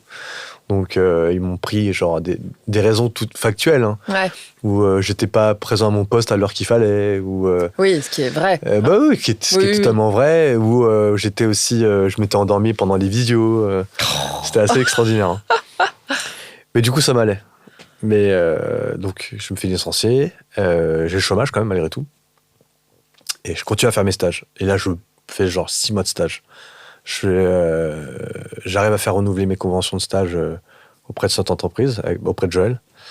Et il fait quelque chose que je me dis, mais c'est incroyable quand même, parce que le premier mois de stage, il me donne un chèque, genre de 550 €, je me rappelle, hein, de la BNP. Ça m'avait marqué. Et je lui fais, mais attends, mais tu sais que c'est pas un stage rémunéré. Hein. Il me dit, ouais, je sais, mais bon. Ah, c'était pas des stages rémunérés? Parce qu'en fait, je l'ai coupé toutes les 8 semaines. Pour justement ne pas le faire payer, parce que je voulais pas le faire payer. Parce que je me dis, attends, moi je suis un bras cassé, enfin, t'as pas à me payer, quoi. Mais je pense que comme malgré tout, j'étais tout le temps là, j'étais jamais en retard et que je faisais quand même le taf, il m'a dit, écoute, tu sais, tout travail mérite salaire. Et je me dis, mais attends. Ouais. Et en fait, on a continué comme ça jusqu'à ce que je passe mon CAP. Et j'obtiens mon CAP. Et ce que je te dis pas, c'est que je m'étais aussi inscrit au CAP de cuisine. Mais non, si. Toujours plus. Ouais. Sauf que je peux pas le passer la même année parce que du coup, les dates d'examen pouvaient se chevaucher. Okay. Mais du coup, j'avais quand même fait... Et j'avais contacté donc une chef pour faire un stage en cuisine. Donc, elle s'appelle Fanny. C'est la chef du Camondo. Donc, c'est un restaurant dans le 8e qui est assez connu et tout. Très bien. Et du coup, je fais des stages chez elle. Donc, le matin, j'étais à la boulangerie et l'après-midi, j'étais en cuisine. Donc, mes journées, elles ressemblaient vraiment, je faisais des journées de 15, 16h, 17h, quoi. Et gratuitement, au Camondo aussi? Bah ouais. Ouais, c'est dingue. Mais c'était juste, je voulais pas être rémunéré parce que j'estimais ne pas être compétent pour être payé. Oui, mais c'est l'intérêt d'un stage, en fait. Mais ils ont des budgets pour les stages. Moi, en fait, je voulais tellement être pris que je dis, mais je m'en fous d'être payé. Donc, si vous voulez, moi, je travaille gratuitement, mais je veux juste que vous m'appreniez, en fait, à... Mais tu penses que tu n'aurais pas été pris si le stage avait été payé? Je sais pas. Ouais, c'est marrant. Mais moi, je voulais tellement être pris que, en fait... Oui, tu voulais pas que ce soit une variable. Je me rappelle, j'avais vu un gars qui était un mec connu en Australie qui disait, quand vous voulez apprendre quelque chose, mettez en avant une seule chose, c'est votre temps. Et en fait, moi, je donnais mon temps. Et au final, je pense que c'était gagnant-gagnant, en fait. C'est qu'ils avaient une personne qui était capable de faire certaines choses en échange de ça, quoi. Moi, j'ai vite compris que la cuisine, c'était pas pour moi, parce que j'étais incapable de lever des filets de poissons, parce qu'en fait, je déteste, en fait, manipuler des animaux morts, quoi. Enfin, je suis tout à fait carnivore, enfin, j'ai pas de problème avec ça, mais j'ai vraiment du mal. Mais j'ai continué à travailler en cuisine pendant 1 an et demi. Hein. Ah ouais? Ouais, parce qu'en fait, ça s'est tellement bien passé que du coup, ils me prenaient en extra. Donc, pour le coup, ils me payaient. Ok, merci. Parce que sinon, c'est très avantageux. Non. Mais oui, quand j'ai eu mon CAP, c'était bon. T'as eu ton CAP cuisine? Ouais. Aussi. Ok. Ah oui, je savais pas que t'avais les deux. Et du coup, c'était assez incroyable, c'est de savoir que j'avais le choix entre les deux. Et j'ai bien fait de choisir la pâtisserie parce que je me dis, j'aurais été incapable de couper correctement, lever correctement un filet d'un poisson. Parce que... Ouais, mais t'es allé au bout pour pouvoir choisir. Ouais. Et du coup, ça tombe sur l'année quand j'ai mon CAP. Mais ça fait écho parce que du coup, je t'avais dit que j'avais mon bac l'année où mon beau-père est mort. Et du coup, j'ai mon CAP l'année où ma mère est partie. J'ai eu mon CAP pareil en juillet. Et je m'arrête de travailler parce que je devais aussi avoir un stage avec Tartelett, justement, parce que je les avais écrits par Instagram et je me dis, mais voilà, maintenant j'ai mon CAP, je veux juste apprendre encore d'autres choses que ce que j'ai appris. Il m'avait pris et puis en fait, ma mère m'annonce qu'elle rentre en soins palliatifs. Ah.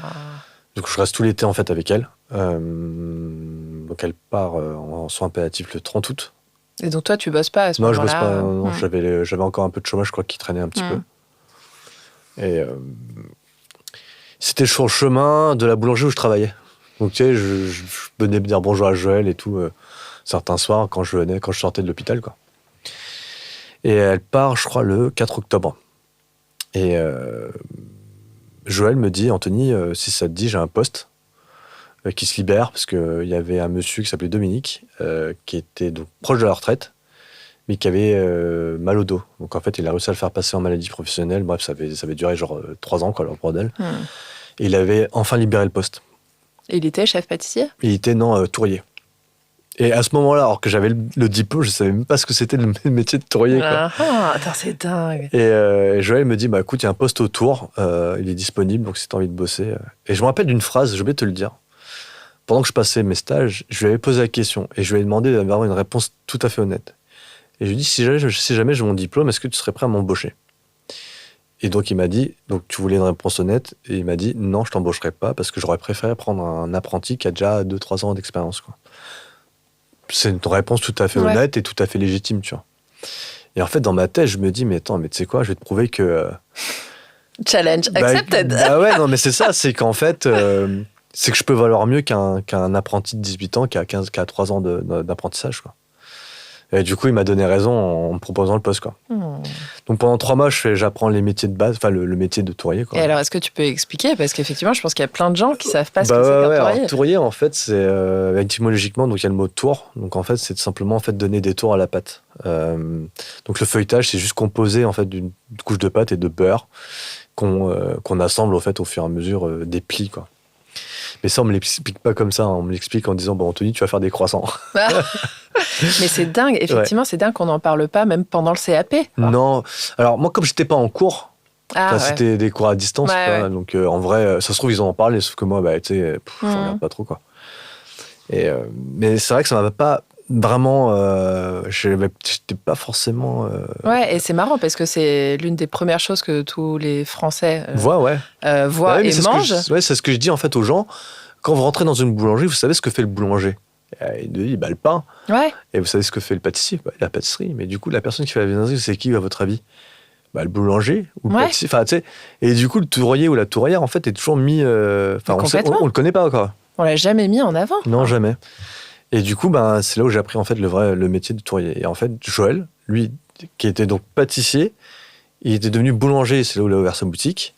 Il me dit, le tour, j'aime pas ça du tout, c'est répétitif, chier, avec ce ton-là et tout. Je lui dis, mais attends, j'adore l'imitation. Ouais, non, mais je te jure, je te le présenterai, franchement. Mais j'ai l'impression de le voir déjà, en fait. Ouais. Et je lui dis, mais attends, mais le pain, c'est tout autant répétitif, tu sais, tu façonnes, il me dit, ouais, non, mais c'est pas la même chose. Je suis ok, d'accord. Et donc, les 3 premiers mois, j'apprends à faire. Alors, on a fait les choses à l'envers, c'est que j'ai d'abord appris à faire les Suisses ou les pépitos, enfin les trucs comme ça, les pains au raisin, mais je faisais pas les pains au chocolat et les croissants. Parce qu'en fait, à l'époque, donc je te disais, le gars était en arrêt maladie, donc il avait fait appel à un extra qui faisait tous les croissants et tous les pains chocs. Il venait 3 fois par semaine, il faisait, je sais pas, peut-être, je dis n'importe quoi, 1000 croissants, 1000 pains chocs, et puis voilà, donc il continue à les faire. Et moi, j'étais là juste en support, donc moi je faisais tout le reste, et je faisais la brioche, et je faisais... le fonçage aussi. Le fonçage, c'est tout ce qui est les pâtes à tarte, les pâtes à quiche. Donc, je mettais la pâte, en fait, sur les moules et puis pour les pâtissiers, en fait. Ouais. En fait, on est au service souvent à la pâtisserie, en fait. Tout ce qui est à base de pâte, du coup, on leur fait. Toutes les bases. Voilà. Et au bout de 3 mois, du coup, ce Guillaume, qui faisait les croissants et pains chocs, part en Normandie faire autre chose, quoi. Et donc, je reprends l'intégralité du tour. Et je sais pas pourquoi, j'aime bien. Et du coup, je fais plein de trucs. Je fais donc les croissants, les pains au chocolat, je fais tous les Suisses et tout. Et je demande à Joël, je fais, ça te dérange pas si je te propose genre des trucs et tout le week-end, des viennoiseries du week-end et tout, sans connaître Utopie, qui était vraiment, je pense, l'un des précurseurs des viennoiseries du week-end, des trucs un peu spéciaux, quoi. Un peu créatif, quoi. Ouais. Et il me dit, ok, bah ouais, si tu veux, quoi. Et je me rappelle la première fois que je fais des genre 20 pièces d'un nouveau truc, et j'avais mis genre 4 heures, quoi. C'était trop long, et puis j'avais tout un paquet de chutes.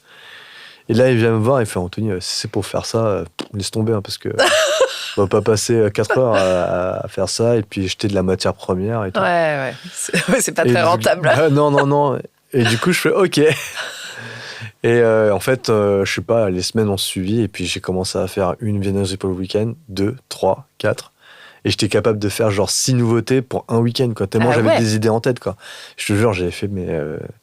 Et en fait, j'ai appris tout sur Instagram, j'ai appris tout sur YouTube. Et t'as créé quoi? Tu te souviens de tes premières créations? J'ai fait les premiers Suisses avec le feuilletage au-dessus. J'ai fait des... Je me rappelle plus, j'avais fait des trucs tout à fait classiques. Enfin, aujourd'hui classiques, tu vois, mais des roulés à la framboise, des trucs à la pistache, plein de trucs comme ça, quoi. Mais donc, quand tu travaillais pas à la boulangerie, tu regardais sur Insta, sur YouTube ouais, ça. Et puis, tu sais, je continue toujours à travailler, en fait. Il y a un aspect que j'ai pas beaucoup parlé, mais c'est l'aspect financier. C'est que moi, bah oui, parce que l'air de rien, quand tu fais une reconversion, quand tu recommences un poste, bah, du coup, tu recommences souvent au SMIC, quoi. Et le SMIC, parfois, c'est pas suffisant. Donc, du coup, je cumulais plusieurs expériences. Donc, il y avait 2 fonctions, en fait, en cumulant plusieurs expériences. Tu apprends. Et tu gagnes de l'argent aussi à côté, même si tu gagnes pas beaucoup, mais si tu fais 70 heures dans la semaine, tu te dis, bon, bah voilà, au moins, je gagne un peu d'argent. Ouais. Donc, c'est comme ça que j'ai gagné un peu plus. Donc, tu bossais chez d'autres boulangers aussi Dans d'autres boulangeries, pour d'autres personnes et tout. En tant que tourrier ou En tant que tourrier, ouais. Ok. Ouais. Et du coup, c'est comme ça que j'ai appris pas mal le métier. C'est qu'en fait, sur Instagram, sur YouTube, d'autres entreprises. Et c'est comme ça que toutes les connaissances que j'ai aujourd'hui, en fait, c'est un cumul de toutes mes expériences, en fait. Et j'ai toujours gardé, comme j'ai pu faire chez Zara, c'est qu'en fait, tu as affaire à plein de managers, tu regardes sa manière de manager, tu regardes sa manière d'opérer les choses, et en fait, tu gardes les meilleurs éléments et tu fais ta propre expérience et tu crées tes propres compétences, en fait.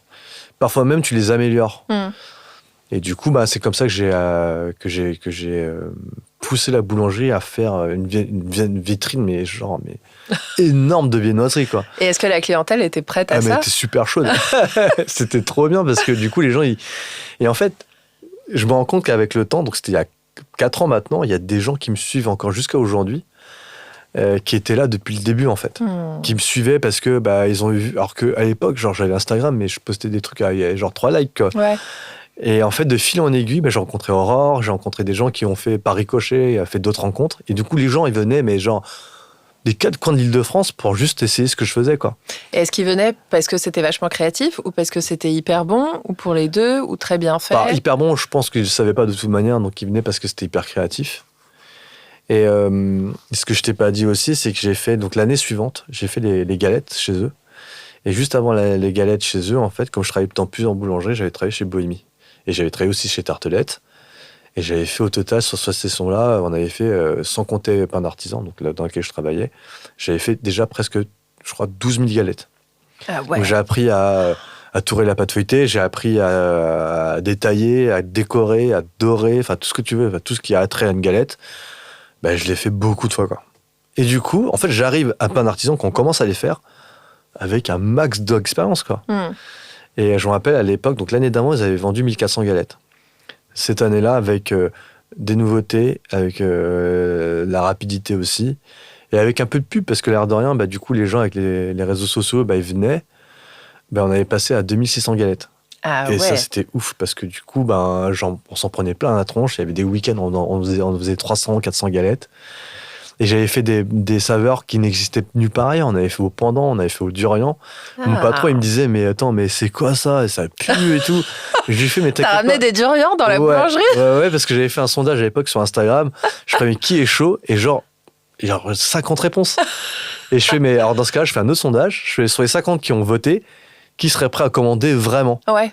Et du coup, en fait, j'ai pris les commandes sur Insta. Alors, autant dire que c'est un bordel, quoi. Incroyable. Et du coup, j'ai vendu 50... Est-ce que c'est surtout des Vietnamiens? Il y a eu beaucoup ouais, parce que le durian... Et dis-toi qu'on était dans le 15e, au fin fond du 15e, donc les gens venaient à l'autre bout de Paris pour juste manger cette galette-là. Ah, c'est dingue. Et franchement, j'en garde un super souvenir. Et du coup, Joël était trop contente de t'avoir fait confiance et tout. C'est pas quelqu'un qui exprime sa joie. Ok. Peut-être différemment. Ouais, donc il m'avait filé genre 250 balles de prime. Ouais. Et en fait, je le vois sur mon compte que j'avais 250 € de plus sur mon salaire. Et je lui dis, je pense que ça a fait une erreur. Et il me dit, non, je t'ai dit, tout mérite travail salaire. Et donc, du coup, il m'a dit, et là, il m'a dit, là, franchement, t'as fait une super saison de galette, donc je pense que c'est genre mérité, quoi. Et franchement, ça m'a vachement touché parce que je me dis qu'il y a quand même des patrons qui sont vraiment sympas, quoi. Ouais, c'est clair, et sans que tu demandes quoi que ce soit. Non, j'ai jamais rien demandé. Hein. Franchement, moi, je lui dois tout. Parce qu'en fait, je lui ai rien demandé, mais en même temps, il m'a laissé faire. Et en fait, je me rappelle de cette période-là où je dois lui annoncer que je dois partir. Pourquoi tu devais partir? Parce que du coup, j'ai un poste au Cheval Blanc et qu'il fallait que j'avance et qu'il fallait que je vois autre chose. Parce qu'en fait, bien que je sois bon dans ce que je fais, j'estime que je suis pas encore, j'ai encore plein de choses à apprendre. Oui, quoi. Puis là, t'étais dans des boulangeries de quartier, ou des boulangeries un peu créatives. Mais... Et en fait, Aurore, elle me dit, Anthony, il y a Cheval Blanc qui recherche et tout. Donc Aurore, c'est une amie que j'ai rencontrée grâce au croissant. Et qui m'a J'adore, c'est une amie que j'ai rencontrée grâce au croissant. Ouais. Et en fait, elle m'a toujours poussé à celle qui m'avait suggéré le pendant. Ouais. Et par ricochet, du coup, c'est moi qui leur ai suggéré le durian. Et elle me dit, Cheval Blanc, il cherche un commis tourrier, quoi. Donc je postule en me disant, mais jamais de la vie, tu vois, je serais pris, quoi. Et elle m'a dit une phrase qu'elle me dit, mais Anthony, et je lui dis, mais j'ai bientôt 40 ans, mais qu'est-ce que j'allais foutre avec des jeunes de 18-19 ans, quoi. Elle me dit, Anthony, t'as 2 fois leur âge, mais t'as 2 fois leur énergie aussi, donc tu peux y aller, quoi. Et donc j'y vais, je passe les entretiens, je suis pris, c'est un truc de ouf. C'est dingue. Mais le Cheval Blanc, pour ceux qui ne savent pas, c'est 3 étoiles. Quoi. Alors, le Cheval Blanc, donc, c'est un hôtel dans lequel il y a 3 restaurants, dont un 3 étoiles, mais qui est alimenté par une boulangerie donc, à l'intérieur qui fournit donc, les 3 restaurants, le petit déjeuner et tout. Et il faut savoir que les gens qui travaillent à la boulangerie et à la pâtisserie, ils sont tous gérés par un pâtissier incroyable qui s'appelle Maxime Frédéric, que j'ai eu la chance de côtoyer un petit peu. Et voilà, enfin... Tout file très droit et ce que je me rappelle de cette expérience, c'est que l'exceptionnel, ça doit être la normalité. Ah ouais. Donc, c'est l'expérience Palace. Quoi. C'est l'expérience Palace, c'est l'expérience vraiment de l'exceptionnel, quoi. Il y a rien d'autre à dire que ça. Et donc, du coup, pour faire comprendre ça, il fallait que je l'annonce du coup à mon patron, qui m'a vraiment tout donné. Et puis, du coup, ça m'arrache le cœur de me dire, mais putain, je dois partir. Et je me rappelle de cette scène où à 6h30 du mat, je lui dis, écoute, je vais pas passer par 4 chemins, Joël, je dois te dire quelque chose. Il me dit, oh. Et en fait, on rangeait les sacs de farine, en fait, empilés. Et il avait son coup de poing. Quand je lui annonce, il tape dedans. Oh. Il dit, fais chier. Je me suis beaucoup attachée à Joël. Pendant cette discussion, ça me fait de la peine pour lui. Ouais, et j'ai vraiment de la peine pour lui. Mais du coup, je lui dis, écoute, pour que tu comprennes ma décision et que tu... Mais je pense qu'il comprend très bien, en fait. Ouais, mais du coup, pour le faire encore plus comprendre, je fais, écoute, c'est quoi, demain matin, je t'emmène justement à cet endroit-là. Oh. Donc, je l'ai invité au petit déjeuner du Cheval Blanc. Donc, autant dire que c'était un truc de ouf. Et donc, c'est un petit déjeuner qui est exceptionnel. Donc, avec une vue sur Paris imprenable et tout. Et il me dit, ok, bon, je comprends. Ah. Et du coup, la semaine d'après, il a amené sa famille qui était venue le rendre visite et tout. Et je pense que c'était plus une fierté pour lui, du coup, que je parte là-bas. Mais bien sûr. Parce qu'il se dit, bon, voilà, j'ai pas fait de la merde, quoi. Et je reste pas très longtemps à Cheval Blanc. Je m'attarde pas trop dessus parce que c'est une expérience qui m'a apporté beaucoup de techniquement, mais que du coup, me correspond pas en termes de humainement parlant, parce que je suis pas fait pour ça, quoi. Et comme j'avais fait preuve de beaucoup de liberté dans mon travail, là, Là, t'es pas très libre, quoi. Non, parce qu'on a, je sais pas, il y a des demi-chefs de parti, des chefs de parti, des chefs de trucs. Ouais. Autant dire que c'est impossible d'exprimer sa créativité, quoi. Enfin, c'est pas impossible, mais il y a d'autres choses à faire avant. Et l'entreprise doit passer avant, quoi. Donc, ce qui est tout à fait normal. Ouais. Donc, j'en pars en bon terme, hein. J'ai mis fin à ma période d'essai. J'en ai pleuré. Pendant une semaine, je suis resté vraiment cloîtré chez moi parce que je me dis, est-ce que j'ai fait une connerie ? Ah ouais ? Parce que je me dis que c'est quand même une chance quand même de travailler pour un chef pâtissier aussi renommé. Et je me dis que peut-être que j'ai fait une connerie, quoi. Donc j'écris un post où j'explique tout ça. Parce que je sais, quand tu es sur Instagram, tu postes souvent des choses. Moi, je postais je postais beaucoup de mes créations. Viennoiserie du week-end, viennoiserie de ceci. Puis je raconte un peu mes états d'âme et tout. Et je me rappelle de ce post où je dis, on raconte souvent nos succès, nos quotidiens et tout. Faut aussi parler de nos échecs. Donc moi, je le prenais comme un échec. Hein. Et je me rends compte que je reçois, je sais pas, des centaines de messages où les gens me disent, mais Anthony, mais c'est pas du tout un échec, au contraire, ça t'a fait preuve juste de courage et de dire, c'est pas pour toi et tu passes à autre chose. Quoi. C'est clair. Et en fait, quand j'annonce ça, quand j'écris ça sur Instagram, j'ai 4 offres d'emploi, quoi. Mais non. Je te jure. Oh, Anthony, t'es dispo, vas-y, chaud, viens et tout. Et donc, T'avais beaucoup de monde qui te suivait déjà à ce moment-là sur Instagram?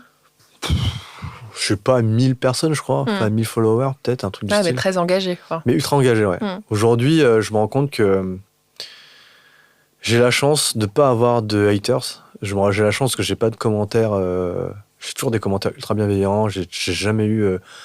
La seule fois où j'ai dû débattre de quelque chose où ça m'a sorti de mes gonds, c'est parce que c'était un post qui était assez politique. Mais du coup, je le fais plus. Même si j'ai des convictions très arrêtées sur beaucoup de choses, de façon générale, quoi. Donc c'est pour ça que je préfère pas le mettre en avant. Pour pas te prendre les haters, justement, ou des trucs. Ouais, ou même des gens... Enfin, même, je peux débattre avec des gens sur lesquels ils sont pas d'accord avec moi, il y a pas de problème, mais c'est juste que ça a pas lieu d'être là. Ouais. Mais c'est vrai que et puis j'ai une communauté qui est vachement engagée, en fait, l'air de rien, parce que du coup, quand je prends la parole, du coup, c'est assez écouté, en fait, en vrai. Je pensais pas, mais carrément. Et du coup, souvent, il y a des choses que je fais, et je me dis, ça me conforte dans l'idée que c'est la bonne décision parfois. Et ce poste-là, en fait, m'a fait vachement de bien. Donc j'ai accepté 2 postes à ce moment-là. Oui, parce que pourquoi en prendre un quand on peut en prendre 2 ouais. Donc j'ouvre la boulangerie Beaupin pour la partie viennoiserie. Et puis 2 mois après, je prends le poste de chef pâtissier à la Dacha. Mais entre-temps, parce que du coup, ça, c'était en avril. Ok. Et donc là, on est en avril 2023. Ouais. Et Beaupin n'ouvre pas avant août. Et la Dacha n'ouvre pas avant, normalement, septembre. Mais le problème, c'est qu'il y a eu un milliard de trucs qui sont passés. Donc, on n'ouvre pas avant décembre, quoi. Donc, pareil, il se passe avril, mai, juin, juillet. J'ai 4 mois à boucher, quoi. Et là, je me dis, tiens, vas-y, tu sais quoi, on va mettre à profit tout ce temps-là pour apprendre encore des choses. Et je fais l'ouverture de Maslow en tant que pâtissier. Je travaille dans le labo de Pierre Hermé à Rungis. Ok. Je travaille chez qui d'autre? Chez Liberté aussi. Et je travaille à Roland-Garros en tant que pâtissier aussi. Génial. Et en fait, chacune des expériences en fait était juste une pierre de l'édifice que je suis en train de construire. J'ai compris qu'en fait, il fallait juste que je fasse confiance aux choses et que les choses en fait vont m'apporter et que finalement, ça va m'aider en fait à faire ce que je vais faire à l'avenir. Je savais pas quoi, mais il fallait juste que je fasse confiance. Donc du coup, à Maslow, j'avais appris à travailler juste des cookies. C'est paraître bête, mais du coup, je savais faire des cookies. Chez Pierre Hermé, du coup, je suis tombé sur un chef tourier incroyable. Il m'a appris à détendre une pâte, il m'a appris à faire plein de choses. Il m'a appris à foncer très très vite aussi. Il faisait des concours. Il y avait un tableau, c'est sorte de Hall of Fame, celui qui était plus rapide. Chez Liberté, c'était vraiment la rapidité et l'efficacité. On faisait l'équivalent, je sais pas, si je calcule vite, 4000 croissants dans la journée, quoi, à 3. Donc on travaillait à 2 sur le même laminoir. Donc je savais travailler à 2 sur un laminoir sans perdre de temps. Ça, c'est incroyable. Je pensais être rapide à l'époque, mais là, quand je les ai vus bosser, je me suis dit, en fait, non. C'est dingue. Et en fait, j'ai appris très très vite, en fait, comment justement être encore plus rapide. Et puis j'ai rencontré aussi Adèle, des commères. Je sais pas pourquoi. Les commères, du coup, c'est une boulangerie. C'est une boulangerie de quartier, et en fait, c'est une nana complètement barge, mais qui est je pense qu'elle est comme moi, en fait. Enfin, encore plus barge, parce qu'en fait, elle tient un restaurant, elle tient une boulangerie, et en même temps, elle bosse 24 heures par jour, pendant longtemps. Et quand je la rencontre, en fait, elle est au bout du sac. Et la première fois qu'on se rencontre, donc je suis avec Joël, parce qu'en fait, Joël habite à côté. Oh. Et je lui dis, tiens, je vais te montrer une boulangerie d'une nana complètement barge, et je la vois.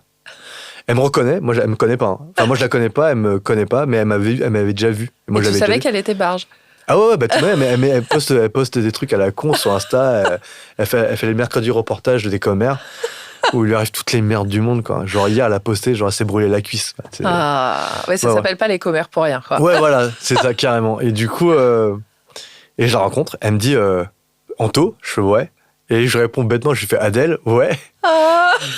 Et je sais pas, il y a un truc qui se passe. Elle me dit, tu ferais pas du consulting par hasard? Je lui fais non. Elle me fait, bah, tu sais quoi, tu vas en faire. Oh, elle est géniale. Elle me dit, si t'es chaud et tout, moi, j'aurais trop que tu remettes des cas à mon labo. Et je fais, Joël, bah, je sais pas, tu peux te dire si je bosse bien ou pas. Et du coup, bah, il fallait qu'il valide pour qu'il me donne une certaine légitimité. Ouais. Ouais, ça va, il bosse bien. Bah, tu sais, tu connais le personnage maintenant. C'est clair. Il me dit, ouais. Et en fait, il y a le tourrier qui sort et je lui pose une question. Et là, c'est là que je comprends qu'en fait, pourquoi elle était au bout. Et je lui fais, bah, tu commences à quelle heure le matin? Bah, je sais pas, 8h30, 9h. Et je lui fais, ouais, on est mal barré. Et puis on se regarde avec Joël, je dis, bon, là, c'est chaud. Et en fait, je fais genre 3 semaines chez elle où je remets tout d'écart. Et elle me dit, oh, c'est trop bien et tout. Et, mais le tourrier, il reste, il continue à venir à 8h30, 9h. Bah non, du coup, je lui dis, genre, il faut venir à 6h du mat, et voilà, c'est réglé, quoi.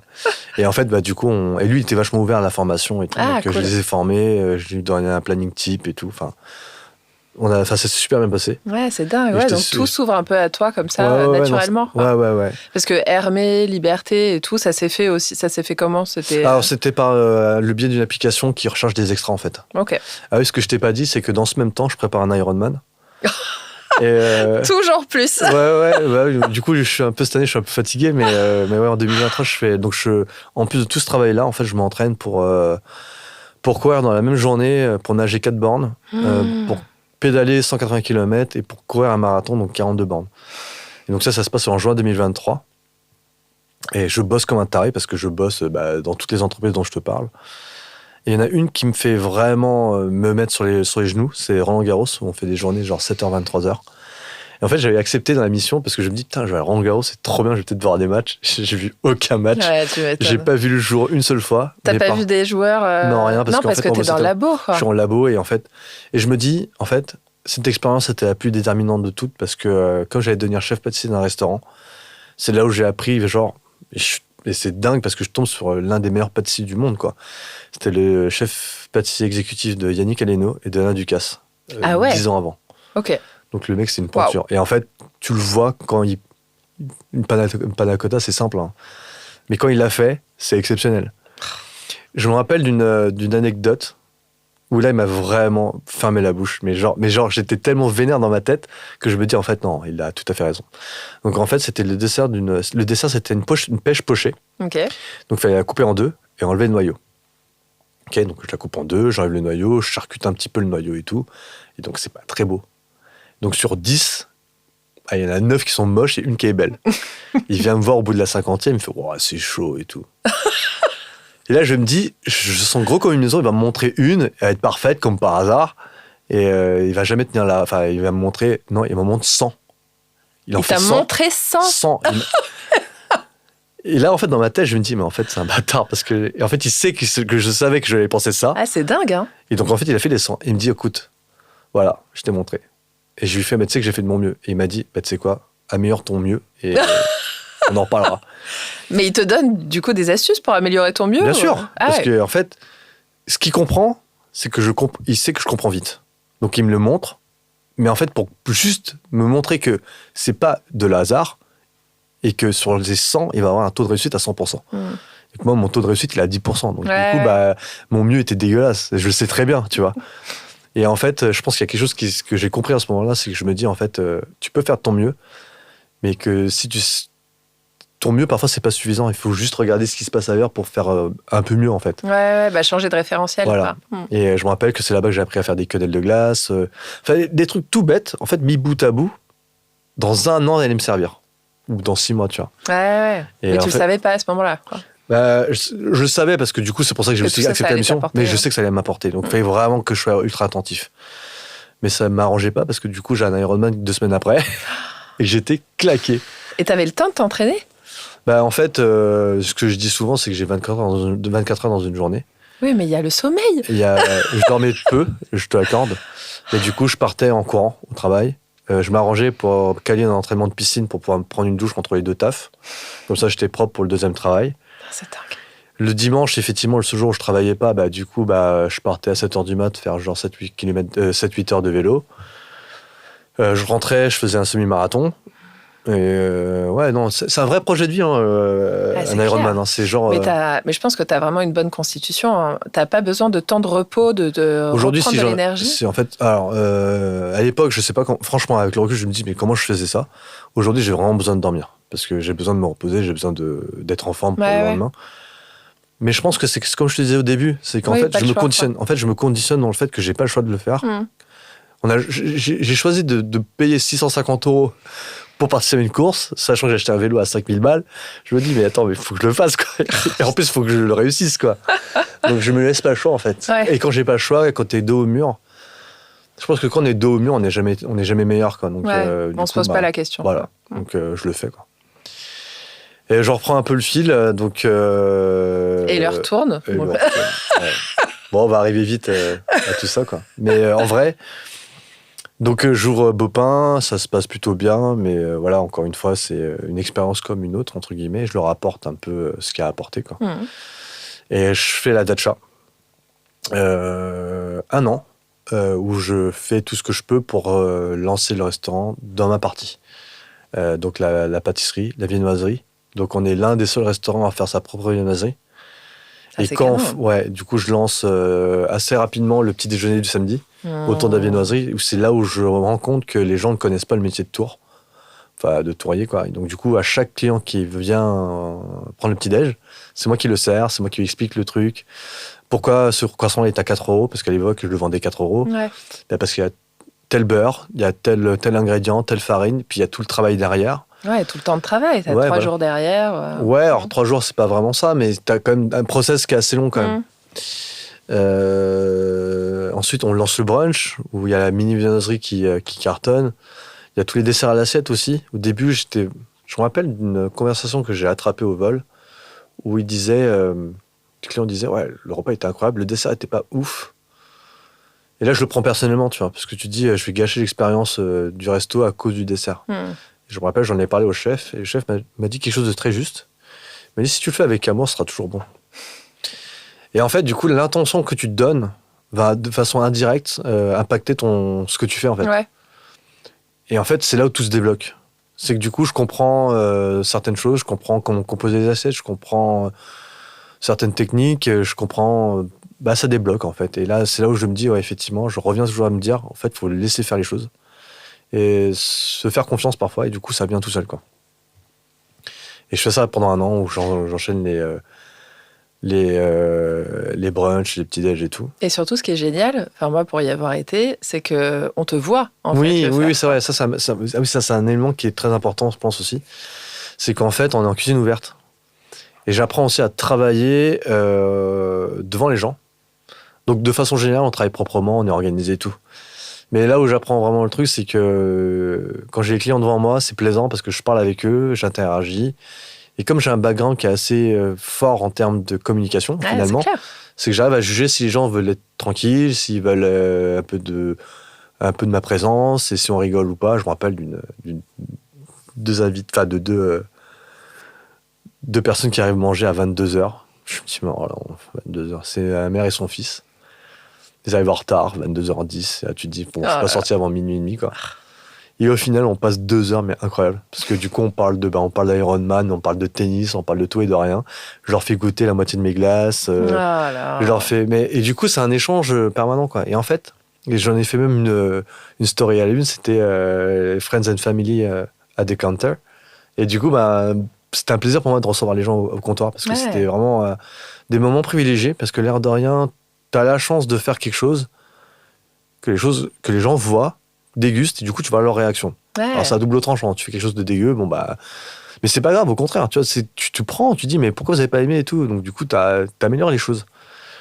Et du coup, c'était vraiment quelque chose qui m'avait vraiment plu, quoi. Je me suis pris au jeu et j'ai vraiment aimé le service au comptoir. Ouais, et puis même, les gens ont pu apprendre à te connaître et à voir justement tout l'amour que tu mets dans ton travail. C'est ça. Et j'ai toujours eu beaucoup de mal, en fait, à comprendre comment l'amour que tu portes à ton assiette pouvait avoir un impact sur la dégustation. Et je l'ai compris très tard, il y a 3 mois, quoi. Ouais, parce que quand j'ai goûté les pâtisseries de Shokimura, les 3 chocolats, je savais qu'il faisait toutes les tartelettes une par une. Enfin, je l'ai vu dresser ses bûches, je l'ai vu dresser sa tartelette éole, c'est vanille pécan. C'est toute la délicatesse de la pâtisserie, de la haute pâtisserie, quoi. Et c'est là que tu comprends que si le mec n'est pas délicat et qu'il n'aime pas ce qu'il fait, c'est impossible de monter ce genre de tarte. C'est impossible. Et c'est là que tu comprends que tu te dis, ok, c'est ça en fait. Ouais. Et c'est là où je l'ai compris. Et donc ça dure 1 an. Et c'est là où je t'ai rencontré. Pour de vrai, parce que au détour d'un dîner organisé par Marion Sebel, que je suis depuis très longtemps. Enfin, elle me suit depuis très longtemps, parce que pour l'histoire, donc elle me suit depuis Pain d'Artisan, donc la boulangerie de Joël. Ah. Elle me dit, genre sur Instagram, j'avais sorti, je t'avais dit, j'ai sorti la galette au pendant, la galette au durian, galette pistache, je sais plus ce que j'avais sorti. Elle me dit, ouais, ce serait cool que tu sortes une galette cacahuète. Et je me dis, la casse-couille, quoi. Putain, tu sors genre 20 galettes différentes, t'auras toujours quelqu'un qui va te dire... Jamais content. Ouais, voilà. Et je la fais. Genre, je commande de la pâte à cacahuètes. Et ça cartonne, non? Parce que c'est trop bon. Non, mais bon. j'en ai fait 8, tu vois. Ah ouais. Truc, ça m'a coûté plus cher à faire qu'à vendre, tu vois. Ouais. En vrai, parce que quand tu fais une petite quantité, bon, t'es pas ultra gagnant, quoi. Mais tu le fais. Mais je le fais, tu vois, parce que je serais kiffant de te dire, bah vas-y, je le fais parce qu'il y a quelqu'un qui m'a demandé, quoi. Ouais. Et pourquoi pas? Ouais, pourquoi pas. Donc elle l'a acheté et tout. Puis on est du pote sur Instagram. Ah, quoi. mais je savais pas que c'était passé comme ça. Ouais. Et c'est comme ça qu'on s'est connus, quoi. Parce que Marion, du coup, elle a créé le Club des Saints. Tout à fait. Et moi, je fais partie du Club des Saints aussi. Ouais. Et on faisait un dîner ce soir-là. C'était le dîner de Noël. C'était le dîner de Noël, donc à la Dacha. Ouais. C'était le 18 décembre. Et du coup, on se rencontre. Mais à ce moment-là, tu vois, je me dis, bon, ok, je fais toujours confiance au destin. Je me dis, tiens, il y a quelque chose qui se passe, tu vois. Et je sais pas, peut-être une ou 2 semaines après, même pas une semaine après, je crois qu'on se voit. Ouais. Et j'évoque le 4 jours après, je crois que j'évoque le fait de vouloir faire autre chose encore un petit peu, mais tout en restant un peu dans le monde de la restauration, quoi. Et en fait, parce qu'on a plusieurs fois, quelque chose que j'ai pas mentionné, c'est que je me sens redevable en fait à plein de gens, à tout ce que je fais aujourd'hui, de façon indirecte. C'est-à-dire que j'ai posé plein de questions à des gens sur Instagram qui me répondaient gentiment. J'ai Joël, tu vois, par exemple, typiquement, qui m'a tout appris. Du coup, des gens qui me demandent en fait à savoir comment je faisais les croissants, comment je faisais ceci ou cela, je leur disais, c'est simple, t'as qu'à venir à 4h du mat à la boulangerie et je te montrerai. Donc je testais en fait la vraie motivation des gens. Il y en a qui sont venus. Ils sont venus à 4h du mat, ils ont traversé tout Paris à pied la nuit pour pouvoir... Ah oui, c'est vrai, il n'y a même pas de métro en plus. Non, à 4h du mat, il n'y a pas de métro. Il y a eu Constance de On Partage Tout qui était venue à 6h du mat. Donc il y a plein de gens, même des gens qui n'étaient pas connus, juste des gens lambda qui m'envoyaient un message tout gentiment et tout. Et je me dis, je dois pas être mauvais quand même dans ce que je faisais, quoi. Et de la manière dont je le faisais, c'est surtout parce que tu peux montrer et être pas du tout pédagogique, quoi. Et j'avais posté une fois, pour rigoler, une story où je leur faisais, si vous êtes chaud pour faire un atelier suivi d'un petit déjeuner et tout. Et je crois que c'était assez insolent, genre j'avais reçu 200 réponses, et c'était 100% oui, quoi. Donc je me dis, il y a quand même quelque chose peut-être qui peut se faire, quoi. Et du coup, ça s'est mal fini avec la Dacha. C'est un peu dommage, mais c'est comme ça, quoi. Et du coup, ça a accéléré un peu le process. Et du coup, tu as été témoin de ça, de façon assez directe en plus. Ouais, carrément. Et j'avais exposé, en fait, j'ai connu une pâtisserie, c'est un salon de thé qui fait des formations, qui a un côté salon de thé et un laboratoire magnifique pour accueillir des ateliers, qui est à Baymans, à Montreuil. Et donc, on se rencontre là-bas pour justement parler de tout et de rien. Et on a parlé pendant 5 heures, je crois. Ouais, le jour de Noël. Le jour de Noël. Il fallait que t'ailles chercher ta bûche. C'est ça, c'était le 24 décembre, ouais. Et j'évoque l'idée de leur faire leur viennoiserie. Et qu'en échange de ça, est-ce que je peux voir si je peux faire des ateliers, quoi. C'était assez grossier comme dessin, mais ça avait l'air de charmer de beaucoup, en tout cas Amel, s'appelle la fondatrice de la pâtisserie. Mais ce que tu dis pas en fait là-dedans, c'est marrant parce que tu dis que ça paraît grossier et tout. T'as quand même une grande communauté qui te suit. Ouais. Ton travail est reconnu. T'avais pas eu un prix d'ailleurs au trophée Food Pâtisserie? Alors je l'ai pas eu, mais j'étais nommé effectivement pour Alors c'est très rigolo parce que j'étais nommé pour la création boulangère de l'année pour le magazine Food Pâtisserie, dans lequel il y avait donc Maxime Frédéric pour le chausson aux pommes qu'il avait fait pour l'ouverture de sa boulangerie. Et là, je me dis, c'est quand même assez incroyable. Quand même. C'est clair. Non, mais donc, pour le dire peut-être vulgairement, t'es une pointure, en fait. Et c'est génial. Je pense que j'ai de la chance, c'est que les gens peut-être le voient. Bon, c'est pas que de la chance, c'est beaucoup de travail. Oui, il y a beaucoup de travail. On vient de le voir. Mais je pense qu'il y a des gens qui sont tout aussi bons dans ce qu'ils font, mais qui ne le mettent pas forcément en lumière. Moi, j'ai eu de la chance, c'est que j'ai rencontré des gens comme Aurore, comme Peppa, qui mettent en lumière en fait mon travail en fait à des moments bien précis de ma vie. Ouais. Mais justement, Aurore, par exemple, pour la connaître, elle va chercher tout ce qu'il y a de meilleur. Ouais. Des croissants, elle en a goûté. Elle en a goûté beaucoup. Et elle va chercher le meilleur croissant et tout ça. Si elle dit que ton croissant est le meilleur, enfin, moi, je sais que je la crois les yeux fermés, surtout que maintenant, je suis intolérante au gluten, donc je peux même plus, même si je l'ai quand même goûté. Mais en fait, quand tu dis, il y a sûrement des gens très bons, mais qui se mettent pas en lumière, oui, mais tu fais quand même partie des meilleurs. En lumière ou pas en lumière. Oui, alors, moi, ce que j'aime dire, en tout cas, et je le pense sincèrement, je sais pas si je fais partie des meilleurs, mais en tout cas, je fais mon mieux de ce que je peux faire aujourd'hui. Avec les moyens que j'ai, avec les connaissances. Et ton mieux a changé de référentiel, et ton mieux alors, le mieux, effectivement, et c'est pour ça que le coup de la pêche est très important dans ma vie. C'est qu'en fait, j'ai compris qu'en fait, tu peux faire de ton mieux, mais ton mieux, en fait, va perpétuellement changer, en fait.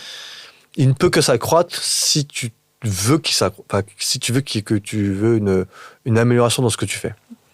Et du coup, j'ai toujours travaillé comme ça. Et je suis toujours dans cette optique-là parce que je me dis que tant que j'ai l'envie, tant que j'ai la capacité de le faire, je le fais, quoi. Ouais.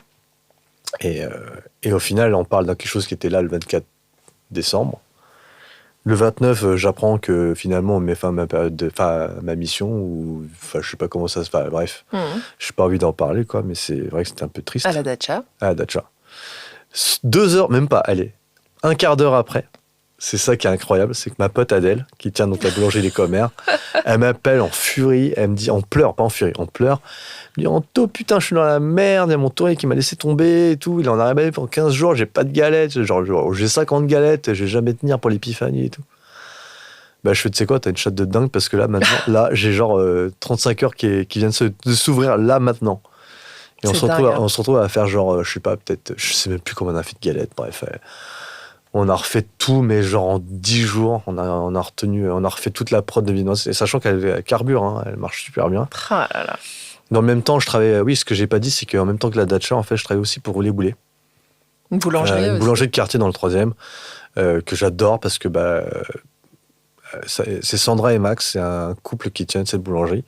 C'est des gens qui adorent leur travail et qui mènent bien leur barque, quoi, tout simplement. Donc moi, je suis content de les aider, en fait, à ce que leur barque fonctionne bien, quoi. Et donc voilà. Et je leur fais leurs galettes. Pareil, les galettes, pareil, c'était un carton encore pour cette année-là, où le pendant, vraiment, là, aujourd'hui, est vraiment reconnu comme une saveur importante. J'avais fait une émission en plus dessus avec Très Très Bon TV pour parler du pendant. Ouais. Et j'en parle beaucoup parce que c'est une saveur c'est une saveur asiatique, hein, mais c'est tellement bon. Est-ce qu'on peut en cultiver en France ? Je pense qu'il fait pas assez chaud, je crois. Ah. Il me semble que c'est une plante exotique, donc après sous serre peut-être, je sais pas. Ouais, mais du coup ça donne une couleur un peu verte aux pâtisseries. Ouais. Et un goût, moi je dis toujours entre la vanille, la coco. C'est un goût assez doux, en fait. La première personne à qui je l'ai fait goûter, elle m'a dit, j'ai l'impression d'être dans une foire Foire du Trône, quoi. Ah. C'est un goût très enfantin. Parce que Foire du Trône, c'est presque trop sucré, alors que ça dépend. C'est plus doux. C'est plus doux, mais c'est un côté forain, quoi. C'est très réconfortant. C'est très réconfortant. Et donc voilà, je continue toujours à travailler à Rouler Boulet pour leur faire leur viennoiserie. Mais du coup, je développe chez Bellman's toute leur viennoiserie, parce que quand je regardais leur vitrine, je retrouvais leur pâtisserie très belle, leur snack incroyable. Et par contre, leur viennoiserie était vraiment pas ouf, quoi. Donc je leur refais toute leur gamme. Donc là, ils sont super contents. Mais ce qui me portait le plus à cœur, c'était de monter ce projet-là d'atelier, que tu as vu monter quasiment en direct, parce que tu as eu la chance en plus de voir naître le projet de A à Z. Et d'y assister. Je construis en fait ce projet-là autour de la transmission, dans tous les sens du terme. C'est-à-dire que je fais goûter, je fais manger, je fais essayer, et je fais mettre la main à la pâte aux gens, pour justement leur montrer que c'est pas si compliqué que ça, en fait. Parce que je vois qu'il y a plein de gens qui disent « je déteste faire la pâte et tout ». Alors oui, c'est dur. Oui, c'est compliqué quand même. En tout cas, quand c'est la première fois. Ouais, quand c'est la première fois, c'est compliqué, mais en vrai, le vrai objectif, c'est juste de passer du bon temps ensemble. En fait. Ouais, et de comprendre, en fait, quel est le travail derrière et comment c'est fait. Ça. Donc, en fait, tout ce que j'ai fait les 4 dernières années, se résume en fait en une journée. Quand je fais cet atelier-là, j'ai appris à faire des croissants, j'ai appris à faire de la pâte feuilletée. J'ai appris à faire déguster aussi les choses. C'est-à-dire que le petit déjeuner d'accueil, c'est pas un petit déjeuner d'accueil, c'est vraiment un vrai petit déjeuner où on échange, on goûte un croissant, on goûte un pain au chocolat, on goûte différentes choses. Et le midi arrive, on fait des desserts à l'assiette, tous ensemble. Donc pareil, ça c'est un élément de mon expérience. Ouais, et puis ça nous permet de tester notre créativité. C'est ça, ouais. Du coup, les personnes qui assistent à ce genre d'atelier, en fait, ils sont tout le temps sollicités. Du coup, ça les coupe un petit peu de leur quotidien. Complètement. Et en fait, depuis que j'ai fait la première... Parce que pareil, quand j'ai fait l'atelier test où tu étais, c'était pour le tester en grandeur nature, pour voir si tout le contenu que je faisais était suffisant ou trop lourd. Finalement, l'ossature était bonne.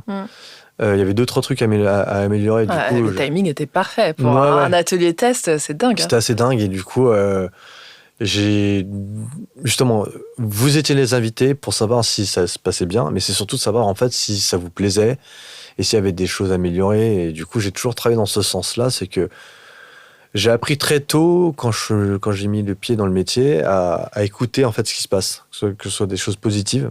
Donc j'entends vraiment tout ce qu'on me dit. Hein. Je suis très content aussi parce que l'ego, il en prend quand même. Ça fait du bien. Ouais. Mais c'est voilà, on le reçoit, on l'enregistre, on passe à autre chose. Ouais. Et en fait, ce qui est le plus important, en fait, ce sont les critiques. Ça peut ne pas être bon, ça peut ne pas correspondre, on peut ne pas aimer.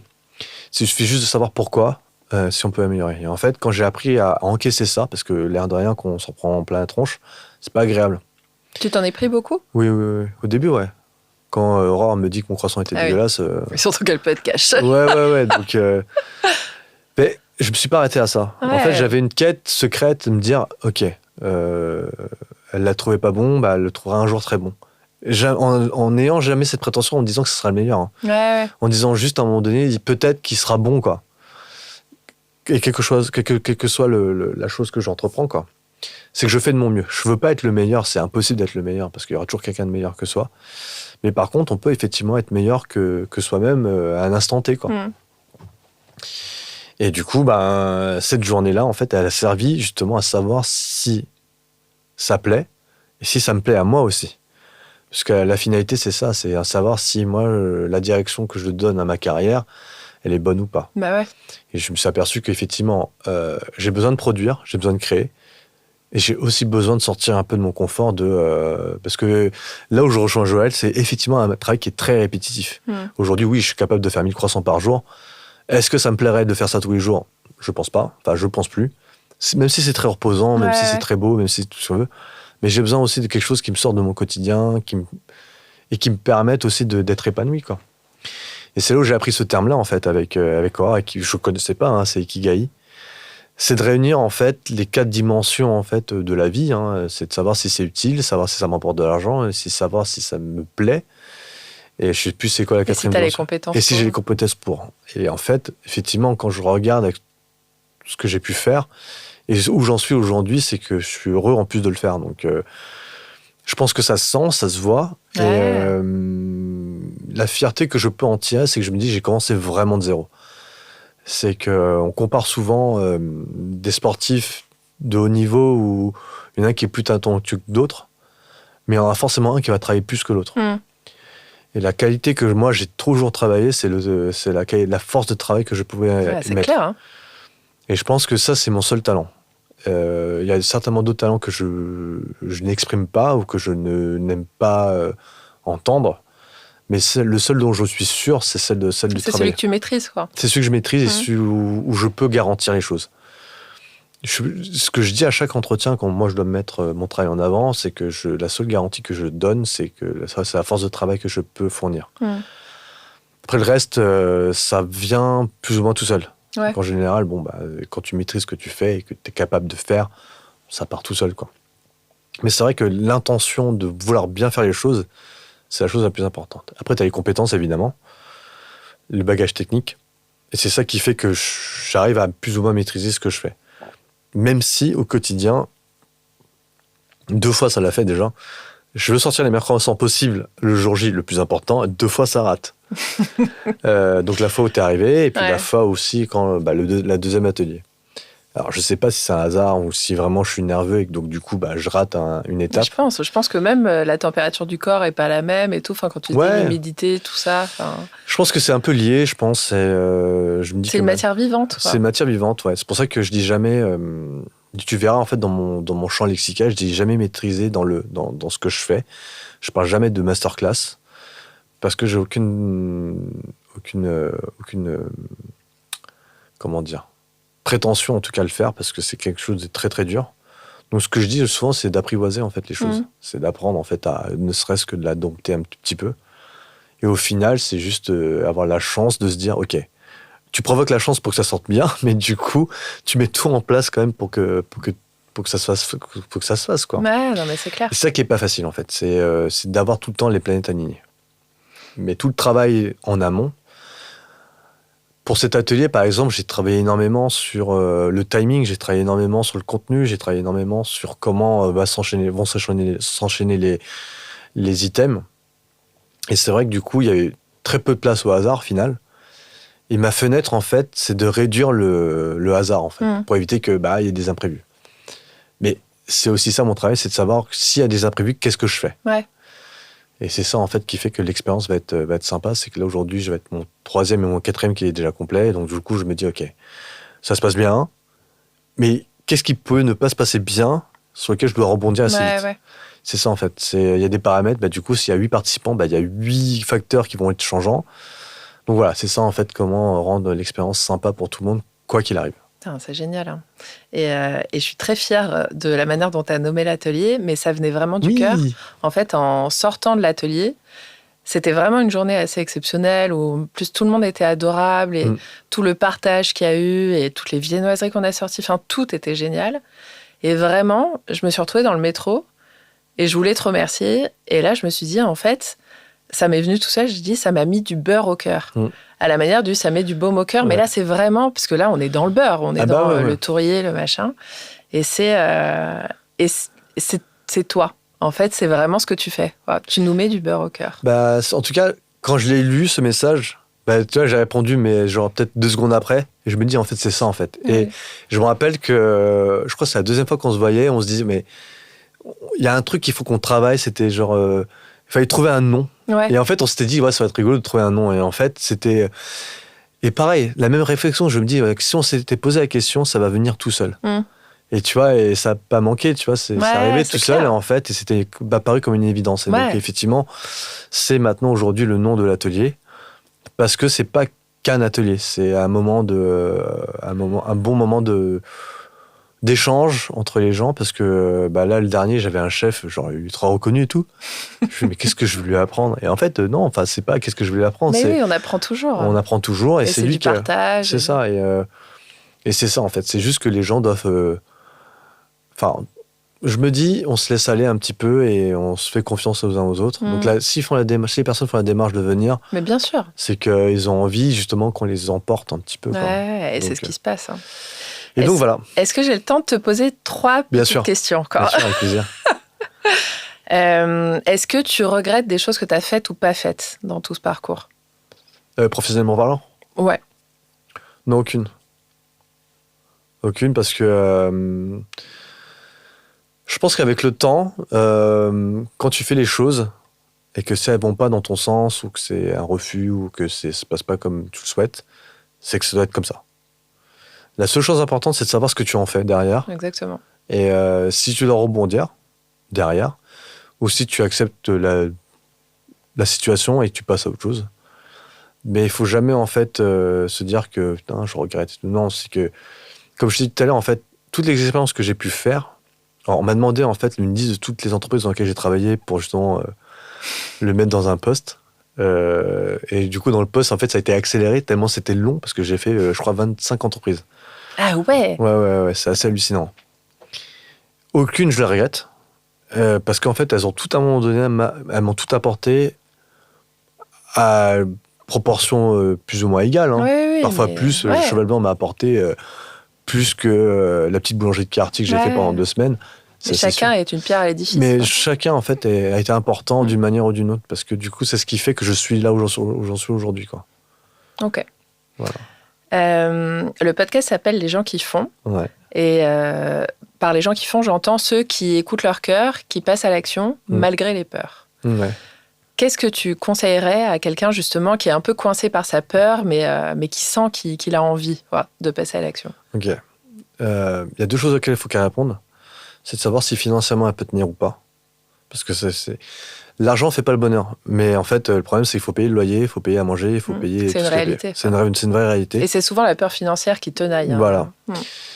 Auquel cas, si on n'a pas peur de ça, donc en fait, ça dépend si on a un crédit immobilier ou pas, si on n'a pas... si on a des créances énormes, auquel cas, c'est quand même... Je comprends cette peur. Et la deuxième, c'est de savoir qu'est-ce qu'on risque si on le fait pas. Ben, il se passe rien en fait si on le fait pas. Donc, du coup, on peut y aller et on se donne le meilleur de soi-même pour pas avoir de regrets. Moi, j'ai eu de la chance, c'est que j'ai eu les deux auxquels je pouvais répondre. J'ai pas de... Alors oui, c'était dur financièrement. On n'est plus parti en vacances, on n'est plus sorti au resto, on n'est plus sorti au bar, on n'a rien fait de tout ça. Mais sur le temps que j'avais, pour pouvoir apprendre ce que je faisais, bah, du coup, je travaillais à côté. S'il fallait que je travaille au McDo, j'aurais travaillé au McDo, j'en avais rien à faire. Ouais.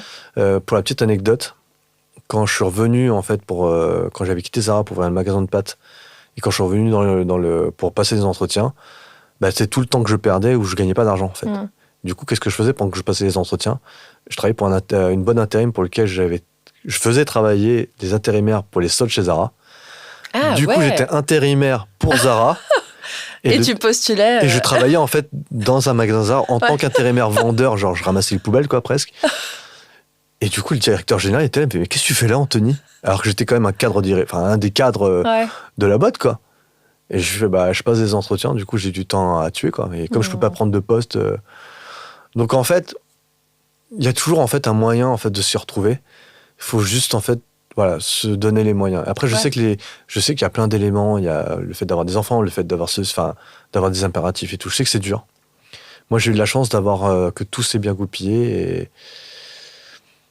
Ouais, non, il faut se lancer parce que la vie est courte de toute manière. Enfin, il n'y a pas de limite. Et en fait, je me rappelle d'un entretien que j'avais passé justement quand j'ai eu mon poste de directeur commercial. L'entretien a duré vraiment 30 secondes. Ah ouais. Le chef de la chaîne m'a dit Anthony, je sens que tu as du cœur et je sens que tu as les jambes. Ça suffit en fait. Ouais, c'est vrai. Si tu as le cœur et que tu as la santé, en fait, tu peux y aller. Et en fait, qu'est-ce que tu risques au pire si tu te rates? Si tu étais bon à un moment donné dans ta vie, dans un autre truc, t'y vas quoi. Et tu retournes et tu le fais. Et c'est ce que j'ai fait. Tu trouveras un taf. Tu trouveras un taf. Et puis si vraiment il faut que tu manges, tu mangeras moins. Et puis, mais tu trouveras une solution. Tu trouveras une solution quoi. Mais je pense que c'est trop important. Le travail prend tellement de temps dans notre vie qu'il faut, en tout cas pour ma part, qu'il faut que ça me plaise quoi. Ouais. Je suis pas quelqu'un qui reste dans son coin et qui va ruminer quoi. Dernière question. Ouais. Dis-moi. Qu'est-ce que tu dirais au petit Anto qui a 10 ans s'il était à côté de toi là? Sois fort. Parce que la vie elle est dure. La vie est vraiment dure. Parce que... Je suis désolé, parce que du coup, je vais te faire en fait toute la... Ouais, ça provoque souvent ça, je suis désolée. Ouais, non, c'est pas grave. Mais il faut être fort. Parce que on va vivre des décès. On va vivre la perte de nos parents. On va vivre la naissance de nos enfants. On va vivre des choses incroyables. Mais il faut être fort. Parce qu'il n'y a aucun... Enfin, la vie, elle est impitoyable. Genre là, je peux sortir et je peux mourir, quoi. Et je laisse sur le carreau mon enfant, je laisse sur le carreau ma femme. Mais ça ne changera pas le fait que je sois mort. Il faut qu'eux soient forts. Et c'est ça ce que j'apprends en fait aux gens, c'est que... Enfin, aux gens que j'aime en tout cas, c'est qu'il faut surmonter tout ça en fait. Et en faisant tout ce retracé, c'est que j'ai vécu quand même pas mal de choses. J'ai la chance de le vivre. C'était pas facile, hein. Mais j'ai grave kiffé, quoi. Et t'as été fort. Et j'étais fort. Mais il fallait être fort. Merci Anto. Non, je te remercie. Merci d'avoir écouté Avec Vanda, le podcast. Si cet échange vous a inspiré, dites-le moi. Laissez 5 étoiles, un commentaire ou partagez-le autour de vous. C'est vraiment ce qui l'aide à grandir. À très bientôt pour une nouvelle dose d'audace et d'inspiration.